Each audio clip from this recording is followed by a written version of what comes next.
Good evening. Yes, we are horrifically late. There are indeed four of us to be as late as humanly possible. What are you going to do? That's just life. As promised in all of our tweets, I believe, there are special guests, not the least of which is V Radio. Since this is going out on any number of platforms, my name is Don the Pleb. I run Pleb Media. I talk a lot about how to defeat the left, how it is that we should go about doing things that make our lives better on a daily basis, all those sorts of things. With that said, I think my left here is Kenosha County I. Kevin, you want to go ahead and introduce yourself and tell people what you do? Good evening, ladies and gentlemen. I am Kevin Matthewson. I am the editor of the Kenosha County I, an online website here in Kenosha. I was a two-term alderman. I was elected in 2012 and again in 2016 for 2 terms each time here in the city of Kenosha. I am a criminal defense investigator. I work for a handful of attorneys right here in Kenosha, and as you know, defense attorneys. I was in the Rittenhouse trial every day in the media pool. I got a firsthand close-up view of all the spankings that T. Claire got from the judge. It was a joy, and I'm happy to be here with you fellas tonight. Darth, my good man, the man who needs the least introduction of all of us, by all means, introduce yourself. So for those who don't know, my name's Jesse, go by Darth Crypto. Originally created cryptocurrency-related content and still do, but I've been doing a lot of work since the Rittenhouse case. Sort of fell into a whole new space I wasn't in before. So working and building off of the work I did in the Rittenhouse case, the investigating and video analysis that I had done, I've been doing the same on other cases. And I now fancy myself an independent. I'm trying to come up with a different word because I'll never call myself a journalist, because the second I do, that means I'm a piece of shit and forever will be. So I need an alternative, but I'm doing that. Investigator. Investigator, my man. Investigator. So I've been doing that work, and I'm not letting go of the Rittenhouse case because there's a lot that needs to be done. I want my payback, and I want to make sure the next time Claire Binger trains his eyes on a conservative that broke no laws and tries to ruin his life, some people have the ability to protect themselves from that. So we got a lot of good information to go over tonight, and some new information, which is great because it's been stale. We haven't had new stuff for a while, so I'm very much looking forward to that.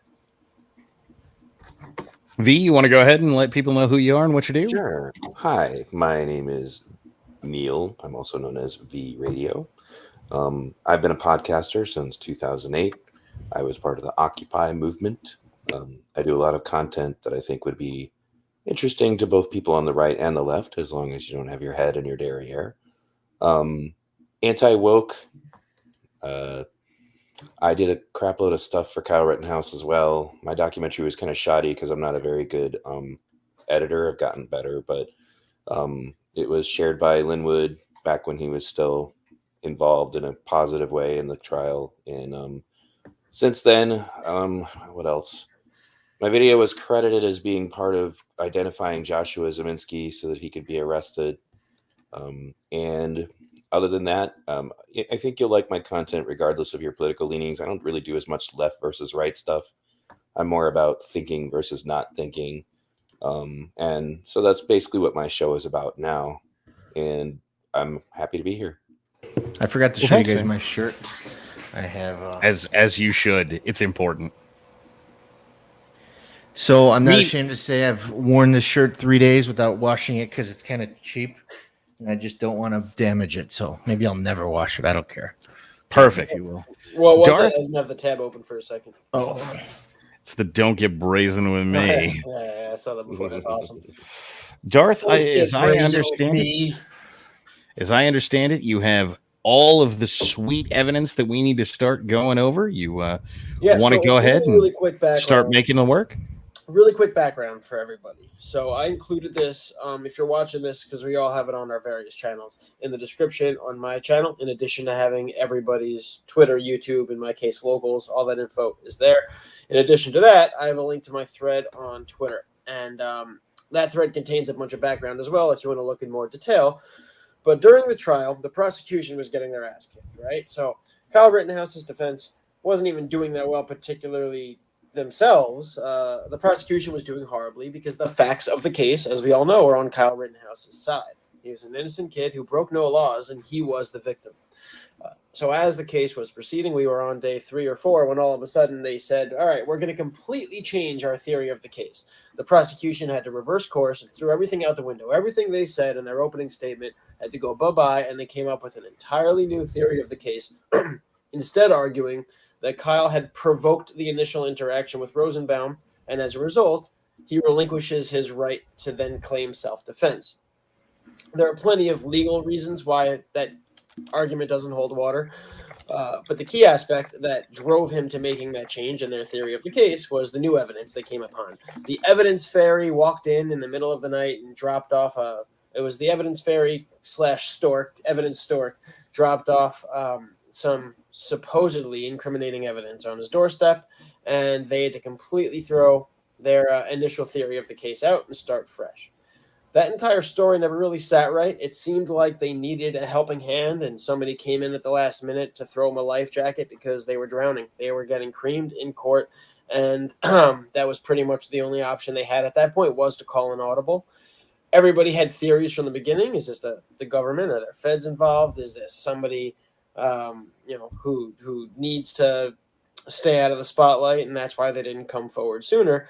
And now we're starting to get some answers. Originally, that drone footage was aired on Tucker Carlson. I believe Fox actually bought that footage from Urban Aired, who was the company. The problem is the person who originally uploaded that file, Brandon Beeman, disappeared. The file disappeared. They took it down 2 minutes after it was obtained by Tucker, I believe. And during the trial, the entirety of the history for Urban Aired, the company that owned the drone and produced the video, completely disappeared. Various databases were scrubbed of it ever existing. A lot of things about it looked very, very fishy. So this is big. We had no idea where the evidence actually came from. People had hypothesized the original drone pilot who uploaded it for that Urban Aired company, Brandon Beeman, was the person who supplied it, but nobody really knew. We now have video of that person supplying it. The officer, the detective's affidavit said that it was an anonymous person who came in and he had no idea who it was and didn't have a mask or had a mask on. The key here, and this is the most important part, this could come back to a lot of the other reporting I've been doing. I've talked about all the prosecutorial misconduct in this case. We have examples of Claire Binger, suborning perjury, putting known liars on the stand. He even asked Gage Grosskreutz leading questions, prompting him to lie, specifically so that the defense wouldn't then be able to bring in other evidence. We can talk about that more later. That's not really relevant here, but this is just one more thing on top of a mountain of prosecutorial misconduct. And Binger is definitely on my list, and I don't plan on letting this go anytime soon. So this is an important one. If they knew the entire time who supplied the evidence, they would have been obligated to tell the defense. If they told the defense could then, to establish foundation for that evidence, or rather to impeach the evidence and challenge the foundation of that evidence, would be able to call the person who supplied it. So it's my theory that the prosecution knew full well exactly who it was and lied in order to prevent the defense from having that having the ability to do just that. So we were able to obtain all of the security footage for the government grounds, the government campus where all the buildings are. We have this individual arriving and everything he did on site. So we'll take a look at that. For those who don't already follow Bevo Fox, he is tagged in the description for this video on my channel. Follow him on Twitter. He did a lot of great work on the Rittenhouse case with me and others. He puts videos together with various descriptors, and he'll zoom in, just really simple stuff, but he does it in such a way that it makes it incredibly easy to understand what he's getting at and what you're looking at. He highlights all the important details. It's amazing. So make sure you're following him. I'm going to share my screen. And just a little context, too, about these videos. So the sheriff's department is the custodian of these videos. And when I requested them, usually the sheriff's department doesn't mess around with me with open records because they tried to deny something last year just before the Rittenhouse, just before crap hit the fan in Kenosha. And they didn't give it to me. and I sued them and I prevailed. So they try not to deny open records requests to me anymore. But I was surprised at how quickly I got this and how comprehensive all this footage is. So we kind of theorized amongst ourselves that the police had already prepared these clips before we had requested them, because they're just so, like I said, comprehensive and can see every minute, except for there's a missing period, which maybe he was out of view, which is I'm guessing. But the guys the deputies who prepared this video are pretty straight shooters. So although there is some shenanigans in this realm, it wouldn't be in this case. But yeah, so they probably had these videos for quite a while. So this is the first time that the public is getting their hands on them.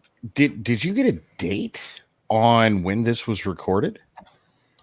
Yeah, it was recorded according to the affidavit. It was, and according to the footage, it was November 5th. So that was the Friday. So that was the last day of the first week of trial. And when did? Because I don't remember. When did the prosecution actually share this? They shared it early on. They shared it within minutes. Yeah, it was November 5th. It was Friday, I believe. It was the 5th, right? Yep.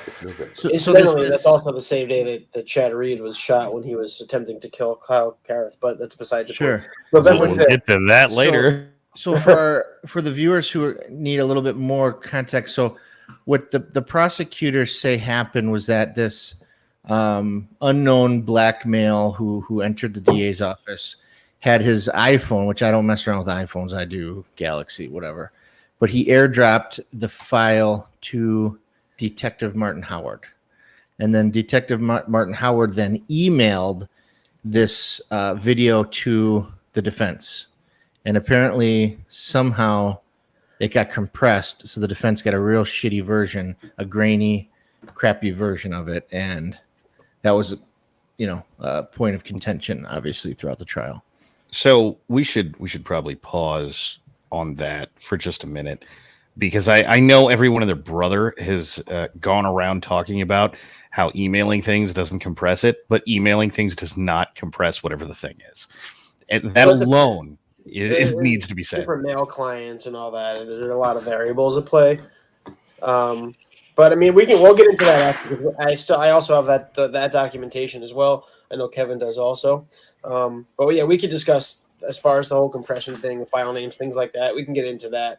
I just want to show everybody because they're pretty anxious to see it. A lot of people have been waiting to see this. So why don't we run through the footage first? Let's do the 11-minute video, which essentially just tracks this guy as he's walking around the property. And then we'll discuss everything else. And keep this in mind for everybody who's watching.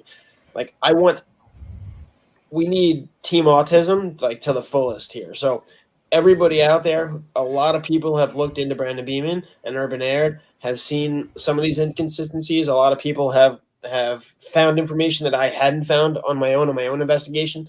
So I want everybody on board. We need to find out as much as we can. We need to be able to put together every piece of information we can, because I would give anything to be able to compile enough information to, at the bare minimum, have Binger and Krause censured. At the bare minimum. Hopefully get them disbarred for what they did. Give me 2 seconds before you actually play this. Driving. Give me 2 seconds before you actually play this. When he says Team Autism, dear Chad, I know who you are. I know what you do. And I know there are a group of you that generally refer to yourself as Team Autism. Ready, go.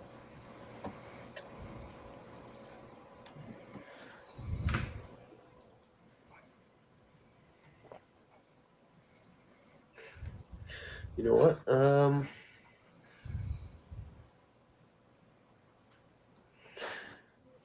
The only thing is I want you to be able to see. Oh, I see what's happening. Hold on.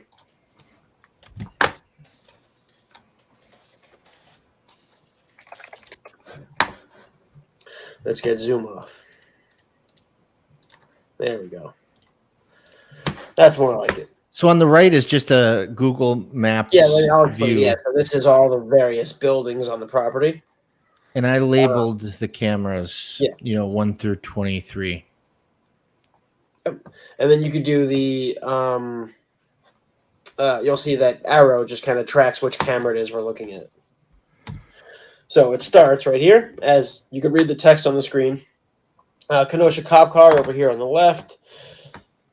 And that's the Kenosha. I'm going to just kind of interject once in a while. I'm going to try not to. Actually, you can just read what it says just to narrate. Yeah, so this is November 5th, 8:20. There's a Kenosha police car parked right there in the parking lot, which is actually the Kenosha's Visitors Bureau. And it's not very atypical for an officer to be there, especially during the trial. They had just security all over the place. But that box truck over there in the corner, that's Yep. He pulls up in that box truck. Yep.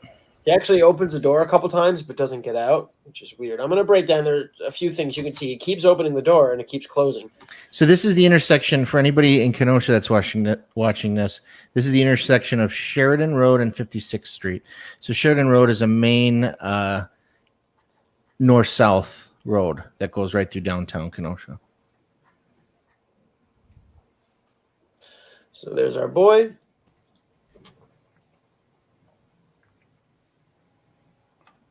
Okay, now this is right in front of the courthouse.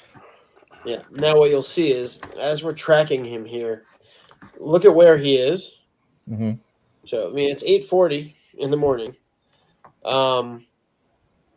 You can propose your theories on why his behavior is bizarre or what you think he's doing. I'll discuss And now, that. if you want to pause it for a second, go back to that frame before.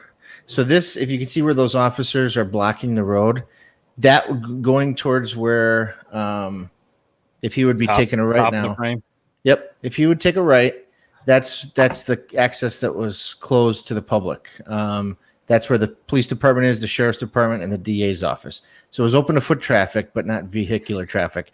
And those are all the court TV, CNN, fake news, all those. So the satellite dish there, is that what we're talking about? Yep. So that was called Media Row. That's where they allowed all the media trucks to park. So he's walking down 56, right? So this is down Correct. 56 and then making a right into this alleyway between the two sides of the campus, pretty much. Absolutely. Yep. Is this guy dressed in black bloc? Yes. Let's just say yes. It looks like it. I mean, it's really far away, but anyway. So now here he's talking with somebody. Yeah, this is very weird. That's probably attorney. We know it's not T. Claire because T. Claire was in the room, the courthouse. Yeah, you can't really see. That looks like Binger. It looks like Binger, but it's definitely not him. Okay. Because this was almost 9 o'clock. This Actually, is like 10 minutes to 9, right? So. Yeah, you know what? They didn't usually start until 9. I would be surprised if it was Binger, but it's possible. So can we go back literally one frame? Well, I'll say this: it looks more like Binger than his stupid picture of Kyle supposedly looked like. And there'd be no business. So any defense attorneys would never go in that. There's no reason to go back in that area. They all use the main entrance to the courthouse, and that's the only entrance they can use. Prosecutors can use the back entrance. They have the card, the swipe card. I don't know. We're into blurry video territory. Like Kyle raised his rifle. It does sort of look like Binger, but it also sort of looks like anybody with brown hair. Yeah, well, I don't think it's Binger. It's pretty easy to tell if it's Binger. Can you tell if this guy's wife has a boyfriend? I mean, do you see the purse? It looks like this guy's wife. But honestly, when people start watching my channel here in Kenosha, I have a lot of, obviously I work for attorneys for a living. Someone's going to find out who that is. And I'm not alluding to the fact that he did anything nefarious. The guy might have asked him for a cigarette or, hey, I'm looking for the police department. Well, I'm going to find out where he is because now that we know what to look for, we're going to track him on the rest of the footage on our next suit. So. Well, this right here, regardless, is one of those things that it got ignored, it got let go because Rittenhouse got acquitted. But this is the kind of thing that if he hadn't got acquitted, would have gotten a hey, what did Binger do? When did Binger know, etc. kind of hearing. And it's sort of sad that if the defendant gets acquitted, and it doesn't matter what the case is, that all of this gets let go. It's sort of like every year, well, every election, you hear about, there's all this, horrible stuff that happened in the election, and then whoever wins goes like, well, yeah, but I don't care. Yeah, exactly. But yeah, that's unfortunately generally how it is. But there are certain things that it sets this case apart. Certain aspects of what was done, which are obviously more substantial than in most minor little cases. This is a national story, national case. Hundreds of people are watching. Hundreds. There are tens, hundreds of thousands of people every day watching this trial. It's a little bit different. When it's that high profile, you have a better chance of making something happen after the fact. And I'm certainly not letting it go, and there are a lot of people like me who aren't. So everybody can take note here. We note that the time's a little bit different. There's some variation in the time between the buildings just because two different DVRs or NVRs configured slightly differently. But you'll see he was going down 56, and then he turns on 10th Ave, and that's that alley where he was talking to that guy on the side of the road. But you're going to notice something about he came down this way, right? These cameras, then he made the right. Now he's over on 21 and 22. Pretty soon you're going to notice what's really weird, which is the various paths that he takes, and you'll see that in a minute. So can we pause for a minute, because I'm an idiot, and I will happily say I'm too dumb to understand the direct comparison. Is 10th Ave there? CNN Row. I mean, Media Row. Yes. Yeah, that's what correct. Kevin was talking about when he made that right turn. That was right on this corner. He made the right turn onto 10th Ave. That's where that's Fake News Street. Very well. And then if you look above 2122, you see how there's that little bridge that goes across the road. That takes you from that. Yep, right there. That takes you from the jail facility / police / sheriff's department to the DA's office. So, and then that H-shaped building on the bottom where it says Kenosha County Courthouse, that's the courthouse. Above that building, that's the Molinaro building, which is the DA's office. They're not connected. So you have to go outside. That courtyard is what they call it, to get from the DA's office to the courthouse and vice versa. Yeah. Now, ultimately, keep in mind, allegedly, the point of this guy going here, he's just a concerned citizen who happens to have some evidence that he wanted to provide to the prosecution. He's now right in front of cameras 21 and 22, right? Yep. All he has to do is walk right here and go directly in through this entrance right there to see the district attorney. Or if you would turn left, there's the police and the fire department, which anybody who's been in Kenosha knows where it is. Yep. And there's a big sign that's visible on the screen, but you can't read it, that says police and sheriff. So here we go. Here he is on cameras 21 and you notice he's got kind of reddish pants, and he's got like a backpack or like a man purse, maybe like T. Claire has, but it's some kind of bag that he's got. Well, damn it! Now this guy could be bigger. Black bloc. So now that's the Sally ports to take in prisoners. Yeah, and what's also interesting is Krause provided the evidence to Jim Armstrong, who is not a very good video analyst for the state, on a flash drive. So if it was originally airdropped to him by our Brandon Beeman or potentially other person, then something else could have happened during the process. So let's pause it here, because this is going to be one of the better views of this guy. So now where he's turning clear as day here. So there's other ones that are zoomed in. We'll get to. So this is that's the jury parking lot, by the way, where the jury parks. You can see, we got a clear shot of his face. We're going to pull up some pictures of Beeman and see if we can get some comparisons. I think everybody assumes that it's Beeman. It sort of looks like him. I can't confirm 100%, but that's now this is the jury parking lot again, just from a little different area angle. Yeah, so he's now walking all the way around. Sus, what this guy's doing. It's almost like like you said, it's almost like he's trying to make sure no one's following him. Yeah, it seems like he doesn't want people to follow him, because he could have, again, made a right turn right here to go into the DA's office. Instead, he goes all the way up here. He was just on the 1920 cameras right here. Yep. Now he's coming back through this courtyard, right, through this parking lot, walking through random parking lots. So freaking shady. This is so shady. He's not doing any of the things that you do when you're worried about people following you, right? There's not a lot of head turns here. There's not a lot of shoulder reaction. And look, Well, I don't think he's a pro, if anything, right? It's just that's certain. walking On around the the flip building side, 4 times in a circle I would certainly. I get the feeling this is more like go to the back door because then people won't see you. Yeah, but And look that at this, that look at this, implies instruction as opposed to that he's worried about people following him. but this is Okay. what's weird. Now he's at where literally- he started. Now he's at where basically where he began. Yep. He goes So back to yeah. his car pretty much, right? So let me just quickly show you before we go and play, before the video keeps I'm playing. almost wondering if this dude had like a body camera and was kind of surveilling this area. Something. It was very weird. So this is essentially what happens. He comes from his car over here, makes a right, goes around this building, down through the courtyard, out through here, through this parking lot, back here, and back over to where his car is. So he just did that entire huge loop for no reason. And he's going back to his truck. Let's watch here because you'll see him. It's not just saying, "Hey, officer, how are you?" He actually interacts with this cop for quite a while. Which Oh, this is before he goes back to the car. He made another right. Okay, so now he's doing another circle, it looks like. That was before he went to the cop. Is this multiple loops around the building? Is that well, what we're this is watching his here? second loop. And you know Yeah, what's he's what's now the fella's name who compiled this video, Jesse? Evo Fox. So hats off to that guy because the work he put into this, I was going to start to delve into it and I just gave up. I'm like, no way.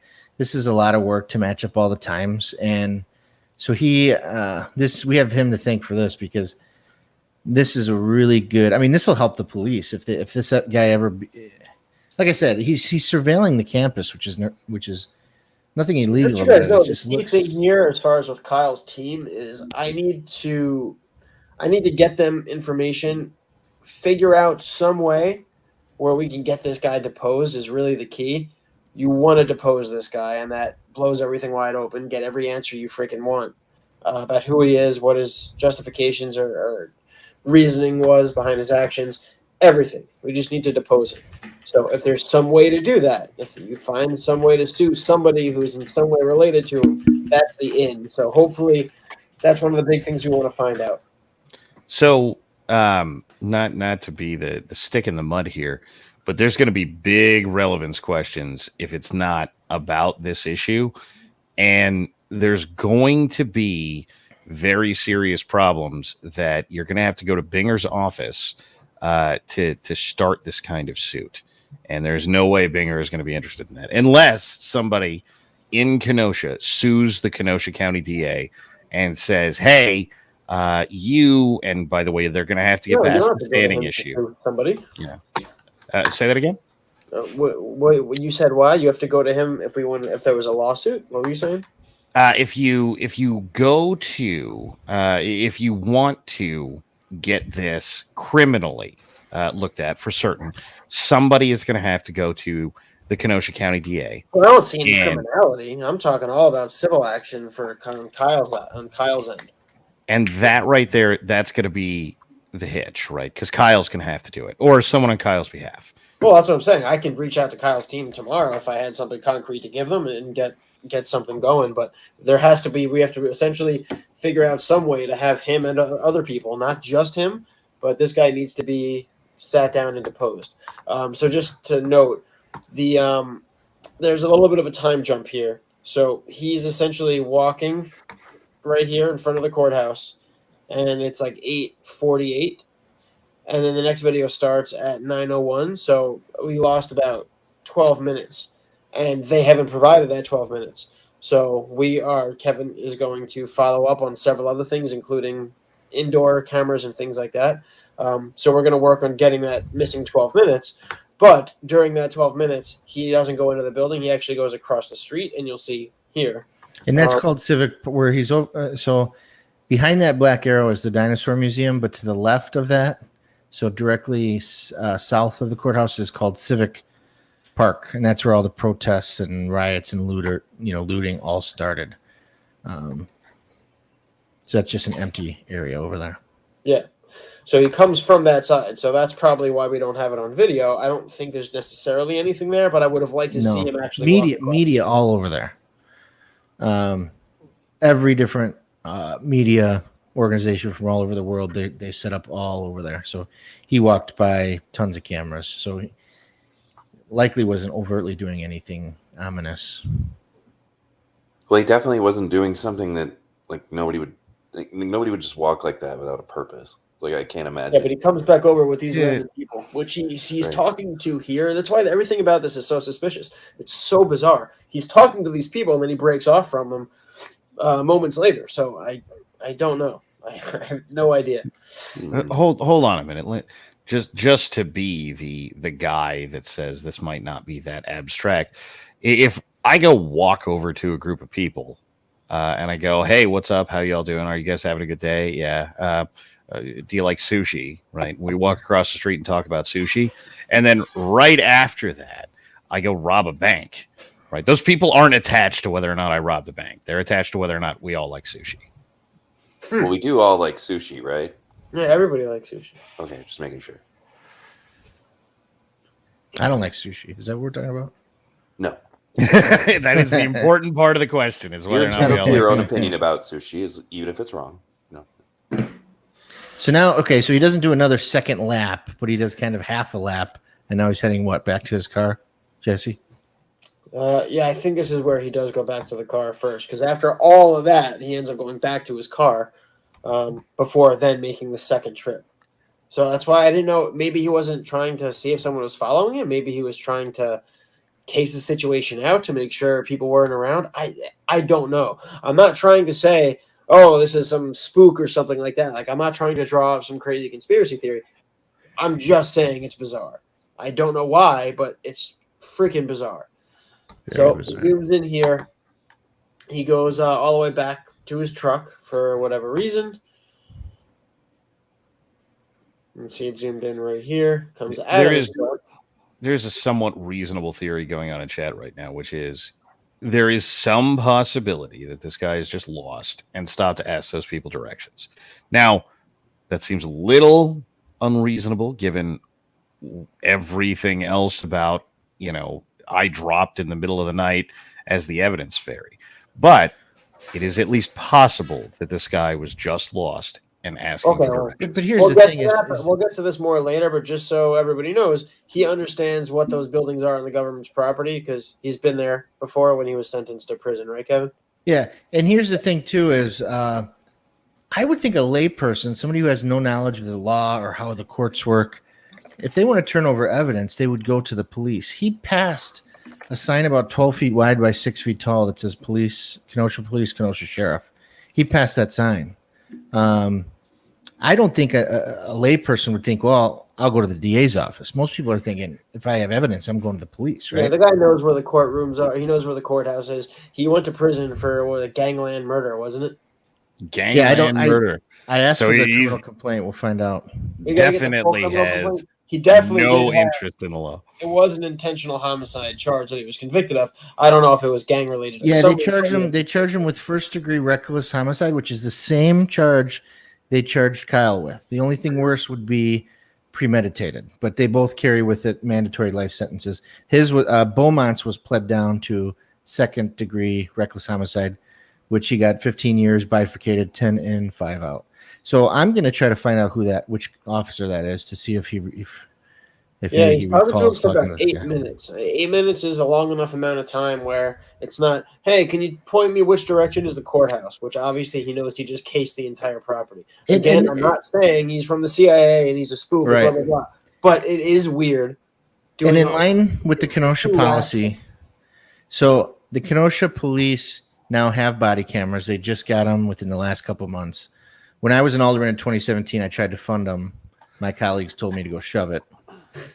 We don't want cameras on our cops. Draw your own conclusions from that. But they have them. If they're interacting with the public in any capacity, they're supposed to turn them on. So theoretically, that body camera should be rolling at this moment. Well, hold on, because that's important. Any contact with the public is not necessarily very specific. Most cops have 30-second delay, right? They have a running delay that says it records 30 seconds of video, doesn't record audio. I'd like to believe that most people are familiar with this by now. But the point being, even if this video shows up, there's a good chance that the first 30 seconds has no audio. Yeah, but we'll have 7.5 minutes, which should Yeah. at least tell us what this guy's talking about. Maybe he's just making small talk. Who knows? Unlikely, right? So, as a guy who has ever talked to a cop for any reason, who talks to a cop for 8 minutes that doesn't discuss something that matters, right? You know, if you go up and you say hi to a convicted murderer, exactly, and that's sort of a by itself relevant point, right? Is if you go up and you talk to a cop, within a minute, that cop wants to know what the hell you're doing. Wants to know why, wants to know what you're talking about. They never have time for like, hey, bro, nice weather, huh? Right. Yeah, definitely. Somebody in my chat was also saying it seems like he might be awaiting instructions, which certainly could be plausible. But it just still seems weird taking 8 minutes to talk to a cop or walking around the entire property twice because you're waiting instructions is very weird. He now took the direct route to the DA's office from the cop. The awaiting instructions thing is interesting, but if you have a cop, if you've ever been to a courthouse, you walk up, you go, excuse me, usually sheriff, where is this place? And they go, here. They don't sit and talk to you for nearly 10 minutes and go, oh, well, you know, my badge is amazing. And, you know, my wife made a great breakfast. And how you doing today? They go over there, right? Because they don't want to put up their crap either.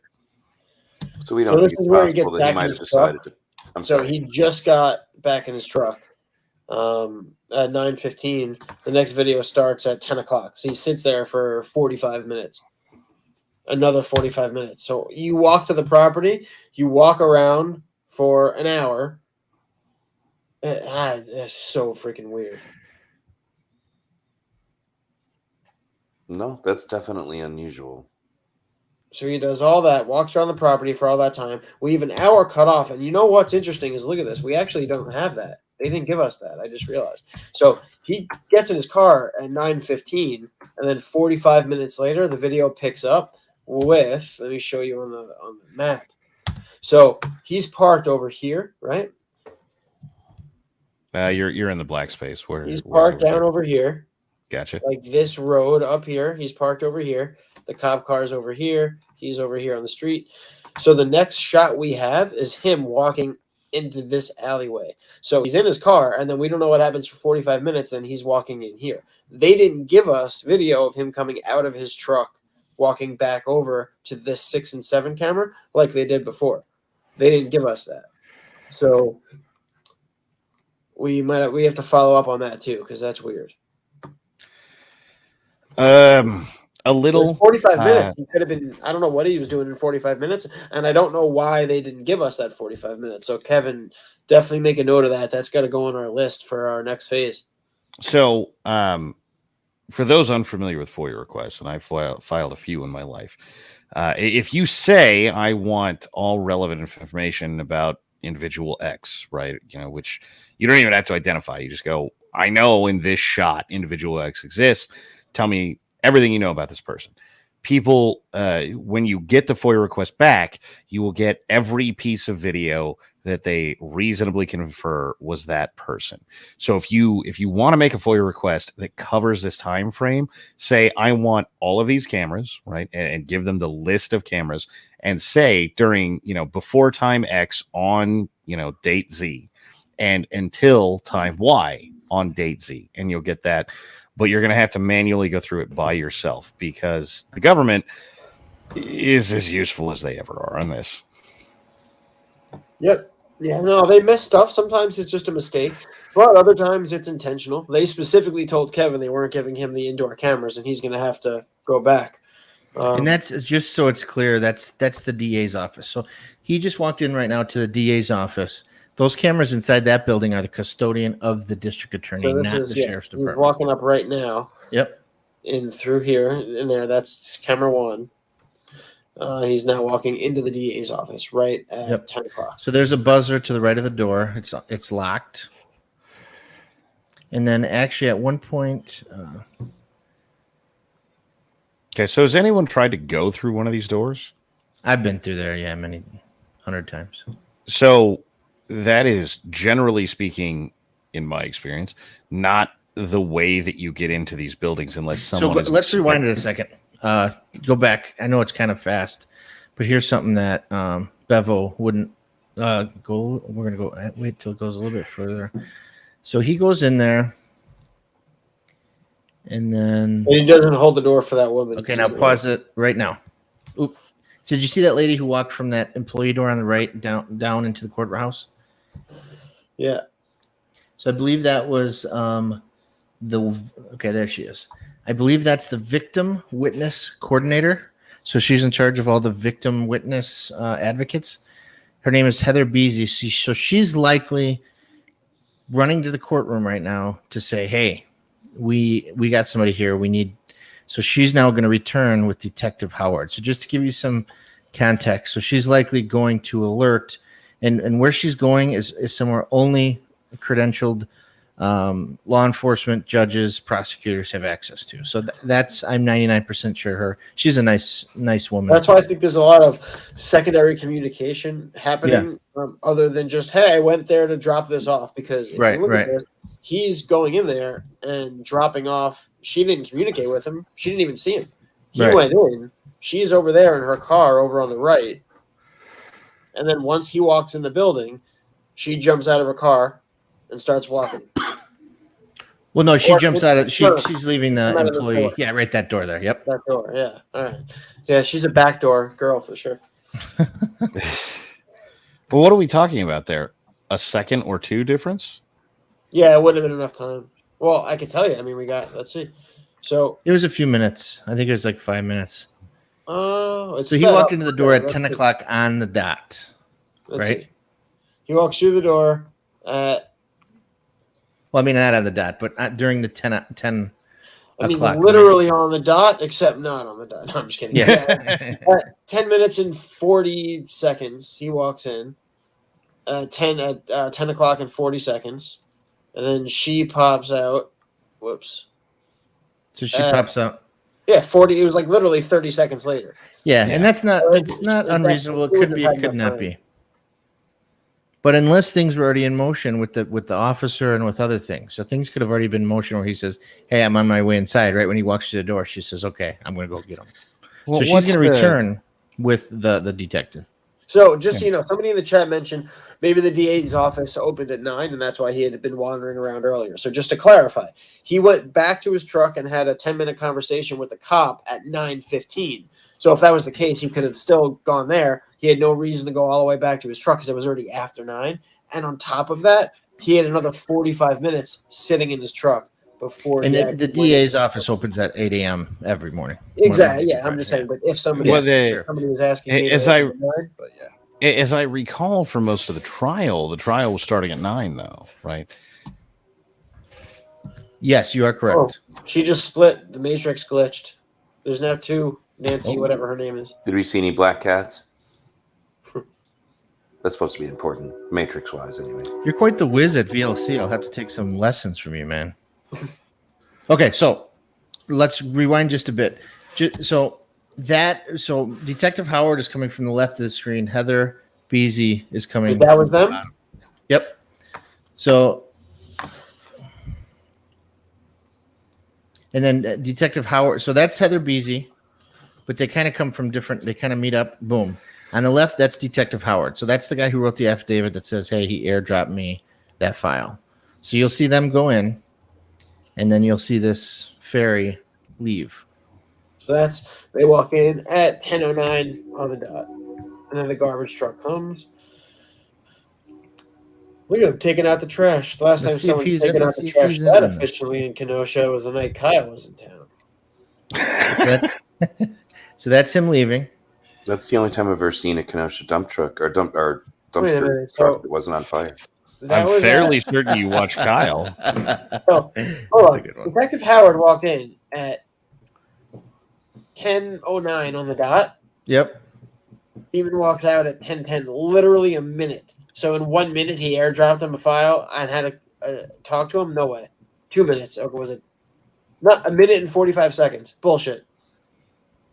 That's bullshit. Howard lied. There's no way he got that. He interacted, communicated with him, and had him airdrop him a And I file. don't. Is airdropping something you can do pretty quickly, or do you have to set it Well, up? you Or can what do do it pretty quickly, but you're not even going to talk like have us. So Well- he's going to walk in. You're just going to take out your phone, airdrop, and walk out. So in other words, you think this was arranged? They were ready to do it. Here's your problem. Yeah, that or it wasn't actually airdropped to him. They probably already had it. Maybe he just met him there and said, "Hey, we just need you to walk in the building for 1 minute, just so we can say that you were here." As a matter of fact, why don't you walk around the property a couple times so we can find some witnesses that would say you were here? So later on, when we lie and say that we didn't have this the whole time, and you drop This it is off, what I will say is. there we go. I just solved the case. So Well, this is the issue, right? Airdropping itself is probably a minute activity, right? You gotta get a hold of whoever you're airdropping to. You send the file, you confirm they got it, and then you're done, right? That by itself doesn't take very long. And we're talking about a 23 megabyte file, right?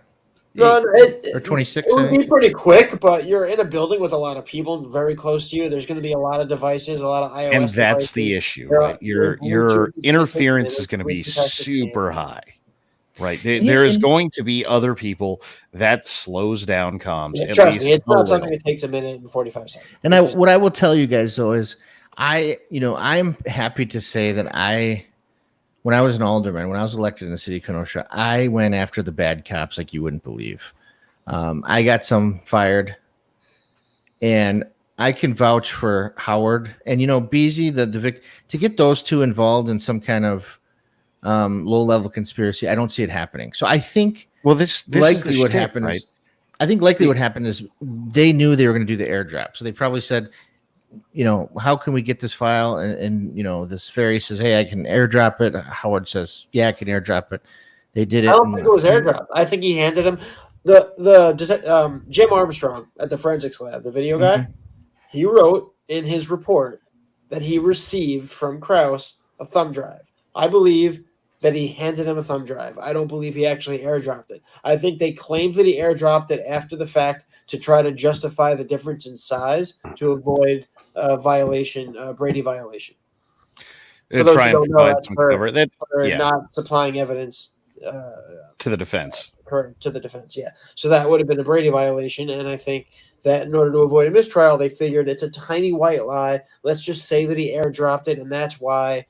I think that's probably most likely. I'm pretty sure. And so when I get that video inside that door, we should have a better idea. Yeah, we have that initial lobby video for sure. Yeah, and I can get from on the offices. That's fine. We could take them to court on that. They should not fight us on the lobby. It's a public space. No expectation of privacy. Oh yeah, and you know what? What I will say is they just remodeled that area inside, so it's possible, but I'm hoping it's not the case. There could be, they could not have cameras in there yet, but.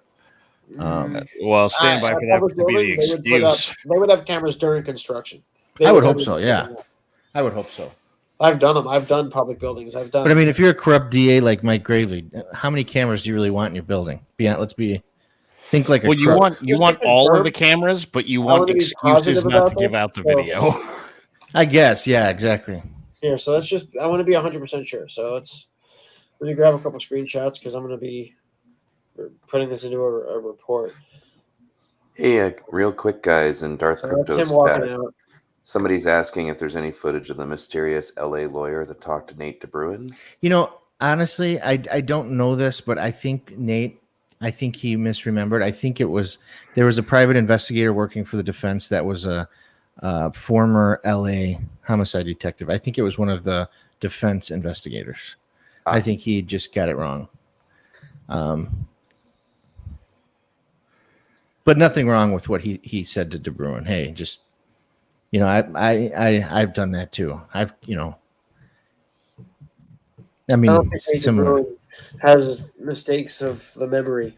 I think he's savant with his memory. He was pretty. No, yeah, he's a good memory, but he didn't really remember what the guy introduced himself as. But I'm 99% sure it was one of the defense investigators. It matched his suit. L.A. attorney. It doesn't make sense. But that's another video I'm going to get to. Fox Bevo says the man exits the door after 10 minutes inside. He was inside for 10 minutes, but Howard wasn't. This is definitely Howard, right? That's Howard, 100%. Yep. Okay, yeah, he walks in and exactly. I want to get to the frame.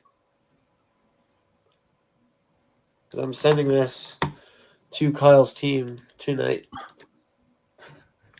Understand that part of the excuse here is invariably going to be I took the statement and then I gave this guy to the tech guys, and he's the tech guy is the one that received the file, right? And this is a deferred responsibility thing, and it's a thing the government's very good at.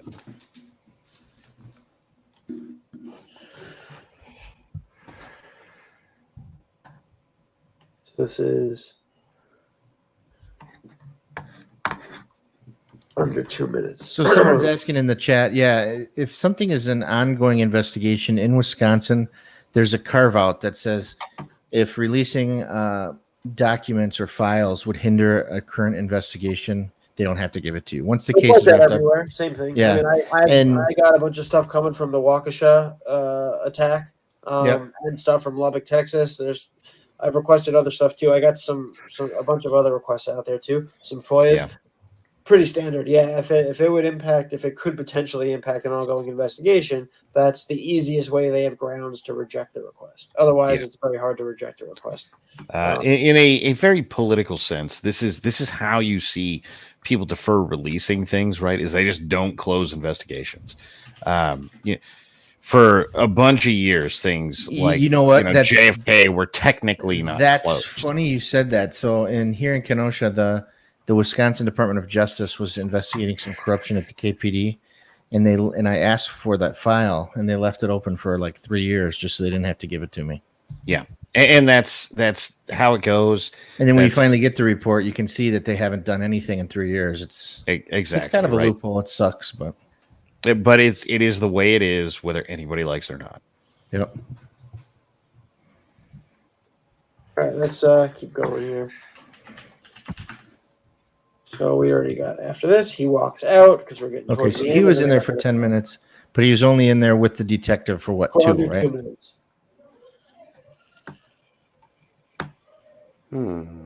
The Packers beat the Bears, just so everybody knows. Makes my it's day. The most important part of the stream. So now it looks like he's taking a direct route back to his vehicle. Yeah, it just skipped 30 seconds. But yeah, he goes back to his vehicle. So he didn't feel the need to just randomly walk all the way around the building again. 7 times too. Right.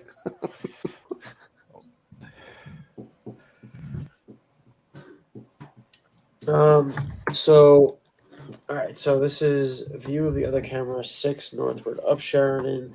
That's the police car. So hold on. What was he saying? Camera 2 ends at 10:11. Camera 6 starts at frame 30.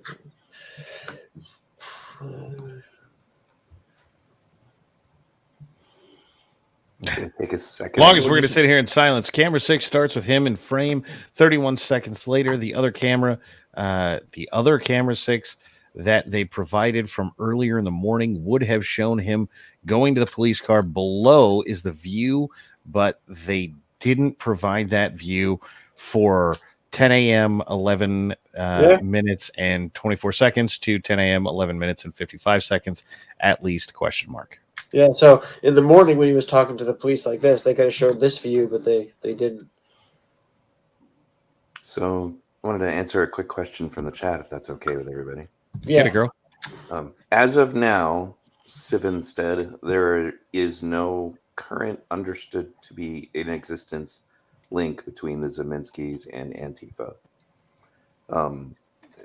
Joshua Zeminski on his own is like a 7-page rap sheet. He doesn't even need to be part of Antifa. Yeah, he's ridiculous. He claims Binger there to cause crap. So here's the funny thing. Did you guys listen to that freaking podcast with all the liberals with Binger and that liberal Did I? You didn't see my live stream? Haven't listened to it yet. No, but yeah, so I got through like 3/4 of it on a live stream. I almost shot my phone a couple times. Did you listen to it when Binger said Joshua Zeminski is a knucklehead? Did you hear that? Yeah. That's an open case that's going to trial at the end of the month. He really is an idiot, that man. Yeah. I despise him. He is easy to hate more than And most people. he talked shit about the judge, right? Oh, the judge got all this wrong. He talked shit about the jury. He said apparently the jury thinks that murder is okay. No, that's not what the jury thinks. The jury decided that Kyle was in fear of great bodily harm or death. Period. He tries to twist shit to make himself look good. He's just an egotistical fluffer boy. I don't like him. Yeah, look, understand the kind of person Binger is, right? We've all met this kind of person at some point in our life, even if you got away from him as fast as you could. He is a horrible piece of crap human being. And I'm not a lawyer, so I'll say whatever the hell I want about him. And he is seeking validation in any number of ways.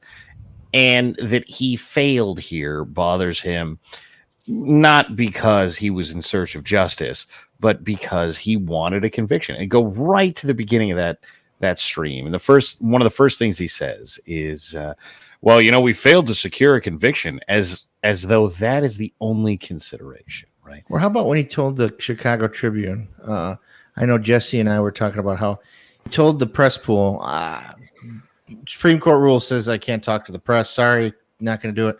And then what does he do 5 days later? He tells the Chicago Tribune, Kyle needs to remember you're still screen. Okay, I just want to make sure you know. No, Remember, I literally just I'm trying to show it because I literally just posted that. So he says, what does he say? He says, just because Kyle was found not guilty does not mean he's innocent. So I said, come on, T. Claire, are you trying to say that there's nobody innocent in the justice system? He says, oh, you're right here. My words around. Yeah. So this was his email to the press. Yep. He says, I've reviewed Wisconsin Supreme Court rules 23.6 to 23.8, which set forth ethical responsibilities for attorneys and in particular prosecutors with regard to trial publicity. In light of these ethical guidelines, I have concluded that it would not be appropriate for our office to comply with your request. Essentially, I'm not going to give you a comment. I'm not going to do any interviews. It would be unethical and inappropriate for me to do so. So that would be wrong. And then a week later, he tells the Chicago Tribune in an interview that Kyle Rittenhouse wasn't found not guilty. He was found not guilty, but not innocent, and he still killed 2 people and has to live with it for the rest of his life. So yeah, go to the first one single image to show the beautiful contradiction that is Claire Binger. So hey, make that bigger again, will you? So read that first line. Our office, blah blah blah blah blah, press conference after the jury reach its verdict in the case. Okay, the email that I have from T. Claire says, because I said, what's changed since then? Then all of a sudden now you can talk to the press. He said, what's changed is that the trial is now over and now I can talk to the press, he says. His very first sentence, he says, I can't talk to you after the trial. And he says to me, what's changed is that the trial. He is a walking hypocrite. Well, hold on a second, because there is a thing in here that is way more nefarious than anyone has said thus far, right? He was found not guilty, but not innocent. Look, you dumbass. In our system, you are innocent until proven guilty. That's you hit it right in the head. Oh, wait a minute. You mean we can't call them victims? So in other words, Kyle was innocent for every second of his life. That's right. Because he was innocent until proven guilty. He was never proven guilty. So he's innocent in perpetuity. Exactly, right? And as soon as somebody said not guilty, that was it. We're done. He's innocent. So we have him less than 2 minutes. He's with him, right? Let's see what he says in his sworn affidavit, which again, he's perjuring himself if he lies in his sworn affidavit, which I believe was notarized by Binger. So he says, I'm detective. While in court, the jury trial on November 5th, I was informed that someone had come to the DA's office with a video pertaining to this case. I went over to the lobby of the district attorney's office. I met with investigator Brian Stute and a black male, approximately 6'4", medium to large build, wearing a face mask. I asked him to identify himself, and he refused to do so. Who is Brian Stute, Kevin? Say it again. Oh, Brian Stute is the office investigator for the DA's office. He's not a law enforcement officer. He's like me. He's a private investigator. Okay. All right, so this individual told us that he did not want to get involved in the case and just wanted to give us some video evidence relevant to the case. He then airdropped a video from his phone to my work phone using Bluetooth technology. I tried to get more information from this individual, but he immediately walked out. I returned to court. Claire Binger was asking questions of a witness at the time. I texted the video to ADA James Krause, the 100-pound. 1,000-pound mouse who was in court at the time. The date and time of the text was 10:23. So 10:02, he walks out. It was at 10:02 when he went in. Hey Jesse, can you put your email on the private chat? I want to send you something real quick. It's Flufferboy 2000. Has anybody ever tried to email that? I'm going to do it right now. Flufferboy2004 at yahoo.com. T. Claire, if you answer this, I will donate $1,000 cash to your favorite charity. You guys will put a few bucks on that, won't you? I'm in for 20. All right, so we got. He said that was my text was at 10:23, and so he would actually be Howard. We don't have video of him, but he would be walking out after our suspect because he walked in at 10:08, airdropped. He sent the email at 10:23, but within 2 minutes, he's claiming that this interaction happened. Think about it and play it out. Could this interaction occur within under 2 minutes? You walk in, you notice that he's 6'4", medium to large build. He says, "Hey, can I get your name?" No, I don't want to really get involved. He said, "I have some information relevant to the case, but I don't really want to get involved." All right, why don't I just airdrop it to you? All right, open up your phone. All right, yeah, let me pull it up here. Let me see. All right, here's the file right here. All right, I'm going to do this, airdrop it, and then you're standing there waiting for it to finish. No other conversation. I don't know. Theoretically possible. 2 minutes, under 2 minutes. We'll find out. We got to get that. Straining credulity. That's what this is called. I mean, do you have a second to open up your email? I just want you guys to see this because a lot of people are asking in my chat. If you got a second. All right. So what we're gonna do while that's happening is we're gonna do this. Open up your email. Have at it. Yeah. Oh, by the way, I have some terrible news. So I got a bounce back from Flufferboy2004 at yahoo.com. Address not found. F. Oh, Binger, why you got to get rid of your Fluffer boy? Man, you know You what? had me all excited. I thought you were going to tell me that the bad news was that you had switched to Binger's hairdresser. So just bring it on the screen just for a second because I think we can never underestimate his. Yeah, we can't underestimate his. This is I tweeted. We got to get there. We need a little more than that though, because he talked about what has changed since then. Oh, the whole thing. Yeah. I'm man. As long as Fluffer Boy's available, I'm gonna get it. Somebody clip that. He wants some of that Fluffer Boy. Now it's saying that somebody. It's not letting me have it. You know what it is? Already exists. It's one of those things where it's like, hey, this person is famous and you can't have it. Okay, so he says here, if you read what I wrote carefully, I declined request for, in quotes, an interview or press conference. So he's saying what he did was not an interview or a press conference. On the other hand, I have already released a written statement regarding the jury's verdict, which is different. But more importantly, what has changed since my November 16th email is that the trial is over now. Well, you said in your initial email to the media, you can't talk after the jury reaches a verdict. Look, I'd really like to get more hung up on this. I really would. But there are two questions that are relevant here. One, can DAs talk after a case is closed? And the answer to that seems to be universally yes. And two, is Binger a piece of crap? And the answer to that seems to be universally yes. Well, but here's the thing, though, is now that the violation of his ethical obligations, he can't lie to the press. That's another Supreme Court rule. So he either lied to the press or he violated the rule he said he'd be violating. So either way, well, hold on there. So I'd love to get some lied to the press, but lying to the press when you are a political entity of any variety is a super hard thing to go after people for, right? I told the press I couldn't give them an interview before or after the trial, but what I really meant was no, and I get you. We're not going to be able to catch this guy up on this, but it's when you look at the totality of this douchebag's, no, I'm with conduct. you. He's a piece of garbage. Just, you got it. Yeah, it's important that everybody gets a comprehensive look at this metrosexual turd. But the thing that everybody is looking for in this discussion is called puffery.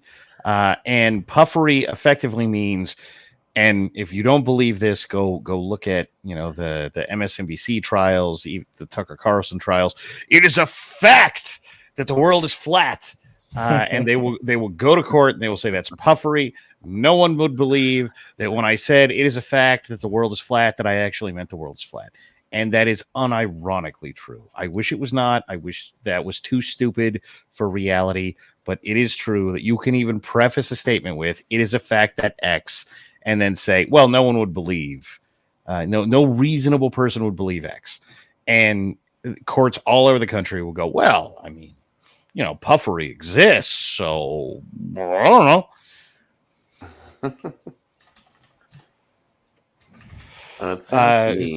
Who's that broad Maddow, whatever it is? Richard Maddow? No, MSNBC Maddow. Yeah, that's what I said. Richard Maddow. That one. People who are indoctrinated spend too much time listening to Richard Maddow and Donna Lemon. Between the two Indeed. Maddow actually made this defense in court, where she unironically said in court, or on they thems, I don't know, show, this is a fact that Trump colluded with Russia, right? And went to court after all the investigations, despite that she, he, they, them, whatever, had been saying this, and said, well, it's puffery. No one would believe it. And case was dismissed. Okay, then. It's an unironic truth. I wish I was kidding. No, I believe you. But then again, we've been showing that we're obviously, as Yuri Bezmenov put it, a destabilized and demoralized country. People don't even believe the truth in front of them anymore. It's a fact. I wish it was not. That's puffery. Carrying on. This trial brought to me was the word kerfluffle. Like, I was like, he made that up, right? Nope, that's a thing. Let's watch the. Actually, hold on one second.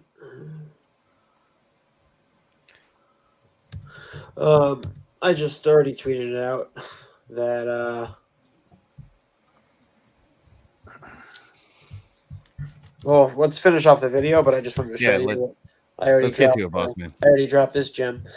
Breaking in the Kyle Rittenhouse trial, Detective Howard claimed in his affidavit, sworn affidavit, I should have pointed out, that the anonymous male airdropped the drone footage to his phone. However, exclusive surveillance video proves Howard and the evidence fairy were inside the building together for less than 2 minutes. Also, keep in mind, that's literally the second Howard enters the door and the second the evidence fairy exits the structure. So out of that under 2 minutes, they may have interacted for all of 40 seconds. Because there's walking. Let's go big and say 90 seconds, right? 30 seconds of walking is a decent amount of walking. I have no idea what the distance from. Kevin, do you know what it looks like in there? Do they have to go into an office or something? Indeed, right? Is this there's a reasonable place to walk to that's within 30 seconds? So once you go in that door, you got to go probably about 20 feet straight, make a right, and that's where the office is. I should say the front counter. So we're absolute hard maximum 90 seconds. And in 90 seconds, you have to explain who you are, who you are enough, why you're there, that you have a thing, give it to someone. Say, I hate you and I don't want to be a part of this case. And then Let's leave. go, Brandon. Right. And then A little bit of just let's so you go, guys know, Brandon. like, somebody in the chat mentioned. Now it depends which version of iOS you have. So I'm a tech guy and IT consultant, but so generally with this stuff, I could give you a more definitive answer. This is a little bit harder because it depends what version of iOS you have. But somebody mentioned, at least with them, I don't know if I've actually experienced this as long as your phones are up to date, but sometimes with AirDrop, it may require that somebody's a contact, depending on how your phone is configured. I believe in at least some versions of iOS, that wasn't even an option. You could only AirDrop as a security measure to contacts, but at least now there's an option in there. So you would also have to assume that both of their phones had the option to share AirDrop files with people. Well, who there's a aren't few other assumptions in here, like that your software on both phones is relatively up to date enough that it's getting over. Hey, the software is too old. We can't do it anymore. And yeah, I mean, there's a lot of assumptions in here, but as generous as we can be is 90 seconds. Everybody had, and by the way, this is an impossibility. Everybody have everything working technically perfect. Yes, Now, there have been times where I would try to AirDrop a picture of the kids to my wife or something, and we'd spend 15 minutes. I'm like, screw it, I'll just text it to you. If it just keeps failing or keep getting some error, it happens all the time. It's not perfect technology. so I guess we're at the conclusion that it's possible, but it's suspect. horrendously unlikely. Yes, So- I think that but- we're not even saying Howard is now all of a sudden a dirty cop. Like you said, as far as you know, he's a straight shooter. I think it's completely feasible that they used him with just a tiny white lie, just because we don't want to get a Brady violation, have this case tossed out of court. Maybe we'll say that it was airdropped and that's why. Well, and make no mistake, redundancy is also an option here, right? Like so homeboy walks in with a thumb drive and he goes, "Here's the thumb drive," and cop says, "Well, I can't guarantee custody of evidence if you just hand me a thumb drive. So send me an airdrop." And airdrop is sent. No one verifies that it works. No one cares because they've also got the thumb drive. Thumb drive handover takes 0.1 seconds, right? It's quite literally someone doing this. And he goes, "Well, it was airdropped to me. Also for all my evidence, guys, here's the thumb drive," right? And this is generally called parallel construction in the world of legalese, right? We had it airdropped and on a USB drive, so it's the same thing. Which you got to be comprehensive and that should have been on there if that was the case. Jesse, are you going to show the videos of this Bauman guy so our viewers? Yeah, let's run through the rest. Let's go through the rest of our stuff. Hold on just a second here, right? Because parallel construction does not actually require you to say parallel construction. Actually, more important announcement. I'm going to interrupt you because everybody needs to subscribe to everybody here. All of our stuff in the description. Subscribe. I am so bad at shilling. You are so freaking good at this. Yes. Like, share, subscribe, love all of the people, do all of the things. But that said, parallel construction doesn't actually require you to say parallel construction, right? You just go, well, we had this that we got. I would argue, also, that a police officer should be comprehensive in an affidavit.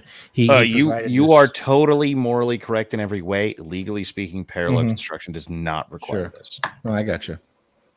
So, just one thing I want to tell you guys, just so you're aware, and you guys might not read my website. You don't live in Kenosha, but Detective Antaramian, he was the lead investigator on the Rittenhouse case. I want to tell you a couple things about him. Right? So his uncle is the mayor. His father is the city attorney. Are you serious? His cousin, he has one cousin who's a county board supervisor. He has another cousin who is a state representative, and he has another cousin who is a city judge. So this is a connected family. So if that would have been Ben Antaramian in that room, I'd be saying right now, I call bullshit. He's a liar. Yeah. But Howard is one of those cops that I don't think you could ever convince him to lie to save somebody else's ass. But I've I've been wrong. We've all been wrong before. Understand what lie means, right? Because what I just described with parallel construction, right? Mhm. Like, hey, thanks for the USB. Airdrop this to me because it's a reasonable way to get evidence, and we know this will work in court, right? It's not a cop lying in a cop's eyes. No cop thinks that if you hand, you go to a cop and you have a literal physical signed affidavit that says, Bob raped children, right? And then you hand the cop a PDF of the same thing, right? Because this is what we're talking about, parallel construction, right? And you can't prove the PDF. The cop just takes the physical thing and then he scans it and he says, oh, well, I got this physical document from Bob. I scanned the physical document. This is the chain of custody, right?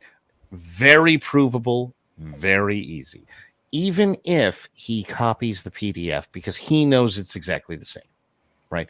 And in any reasonable world, no one cares about that kind of parallel construction, right? You look at the documents and it says, Bob, I rape children, signature at the bottom, PDF, Bob, I rape children, signature, right? Like you're like, well, it's the same thing.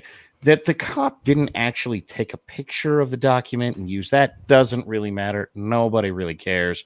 This is why parallel construction exists, because the premise is you have two documents, they're exactly the same, everybody knows they're exactly the same, and so you use one as opposed to the other. And this is how parallel construction got into courts, but what it got used for is like, oh man, there's no possible way I could justify this evidence, but knowing that this evidence exists, I went and did this investigation and I found the same evidence. Sure, I get you. All right, we good? Let's Let's do run it. through the rest of this because there's still one more video we still have to go through. Yep, close Video's one. good. Carry on. So put on your spectacles, subscribers, and look carefully at what we're going to show you Talks to here. the police again. So that's the last thing. Goes back, talks to the cops again, and then he eventually goes back to the truck for 3 minutes and drives off. Hi guys, my name is Beaumont, and I went to prison for murder. How are you? That's probably not how that conversation went. Yeah, for 8 minutes. Yeah. How was the murder? Was it a good murder? Yeah, Just a basic pistol pointing at the Yeah, guy, it was a pull the murder. trigger, Oh no! Did you abandon any tax-paying citizens recently? No, not really. How about you? Actually turned my life around. I'm now in the drone business. Any innocent kids this week? Nah. It occurs to All me. right, so these are some What did he up-close think he was images going we to got. film? Was he trying Slow to catch down. the people bashing the car? Now, actually, you know what? Before I play these, let me just show you. Let's do this.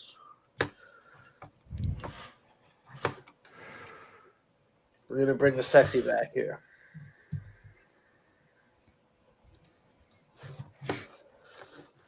Mirror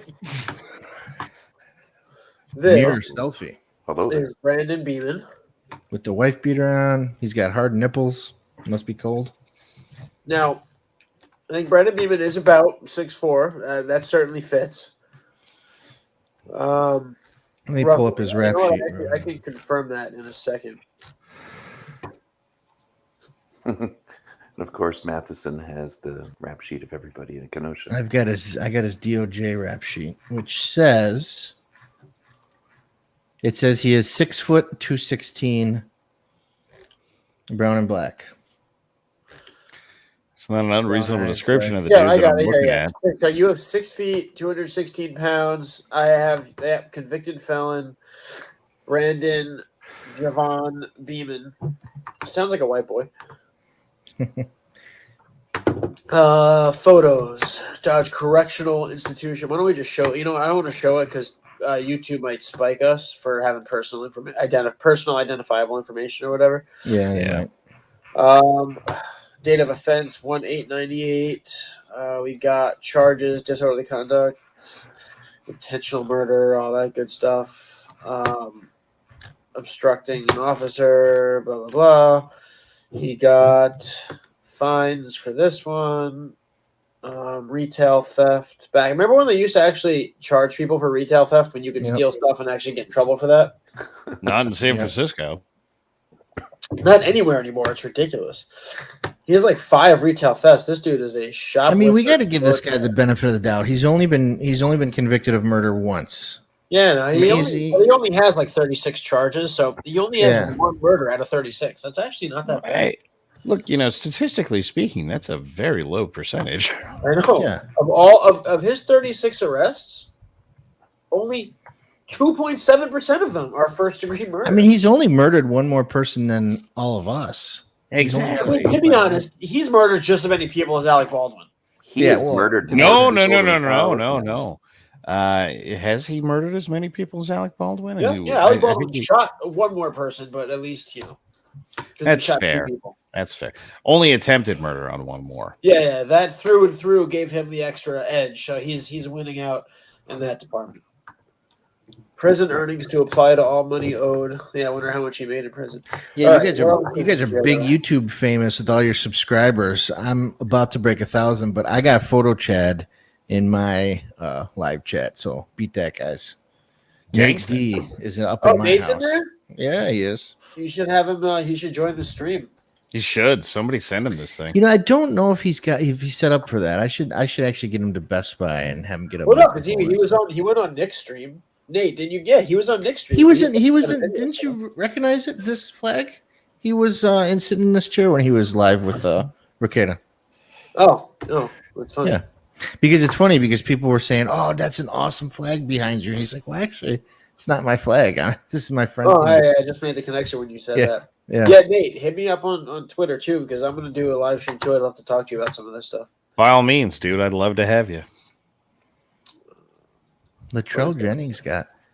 Okay, so this is I'm just looking at his 43,000 rap sheet here, and there's nothing else that we really need to look at. But yeah, I mean, if he's officially 6 feet tall, does that make sense to you guys? Like, would the cop estimate 6'4"? 4 inches is within that range. Don, what's your view on it? Most people, regardless of what anyone would like to believe, will estimate within 6 inches. And a lot of that is based on perspective. And I don't say that out of nothing, right? Like I usually estimate within 6 inches because my 1 inch, forget about it. But this is the shtick, right? Is that everybody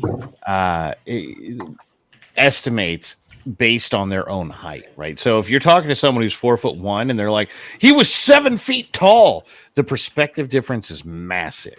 I don't even know how tall my wife is. I've been married to her for 13 years. But this is the thing: it's a serious problem. And I don't say this out of nothing. As a dumb jarhead for a long time, or at least long enough, and the perspective difference absolutely changes the estimates, right? So if who's guy here again that wrote this report? Detective Howard. If he's a detective, he should be able to estimate height within 4 inches, though. And that's the shtick, right? Is especially, everybody? Fuck that. If he's face to face with this guy, and he's doing an airdrop, phone to phone, face to face in the lobby for 2 minutes, he's looking at him eye to eye. He should be able to identify whether or not he's 6 feet tall. 6'4", 4 inches off. I think that's a big deal there. So I don't know. Kevin is in chat. Understanding what I just said, Kevin, how tall is Howard here? Is he tall? I would is he say short? God, see, I'm not good with that either, man. I would say Howard is. It's like I said, I don't want to know. I'd say Howard is a few inches shorter than me, so I'd say Howard is probably 5'10", in that range. Okay, so this guy is looking up, right? Mm-hmm. What's his name? Martin Howard. All right. Martin. Yeah, Detective Martin Howard. So Martin Howard is looking up, right? And when you're looking up, you tend to estimate people as taller than they are, and that is just true, right? So if you're looking at a guy who's 6 foot and you're like, oh man, he's 6'2", that's not a surprise at all. That's just how it goes. When you publish these kinds of things and you're like, oh, he's 6'4", that's a totally reasonable estimation. All right, well, let's see. If he's 6 feet tall, right? So we got a couple photos here. Got this one. We're not really seeing his face, right? But you see how he is relative to like a door jam and stuff, right? So let's check the video out. Let's see if we can identify anything that we could use to pick out height. So that piece of concrete, that's going to be your best estimator. We'll have to recreate the scene. We'll get what was that guy's name? That video expert for the state.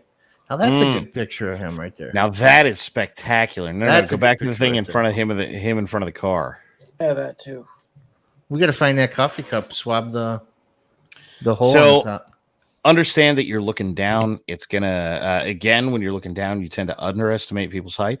When you're looking up, you tend to overestimate people's height. That's just how it is. It's only really even where you get to see people. Because let's face it, if you're as tall as me, I know how tall I am. Therefore, I'm good.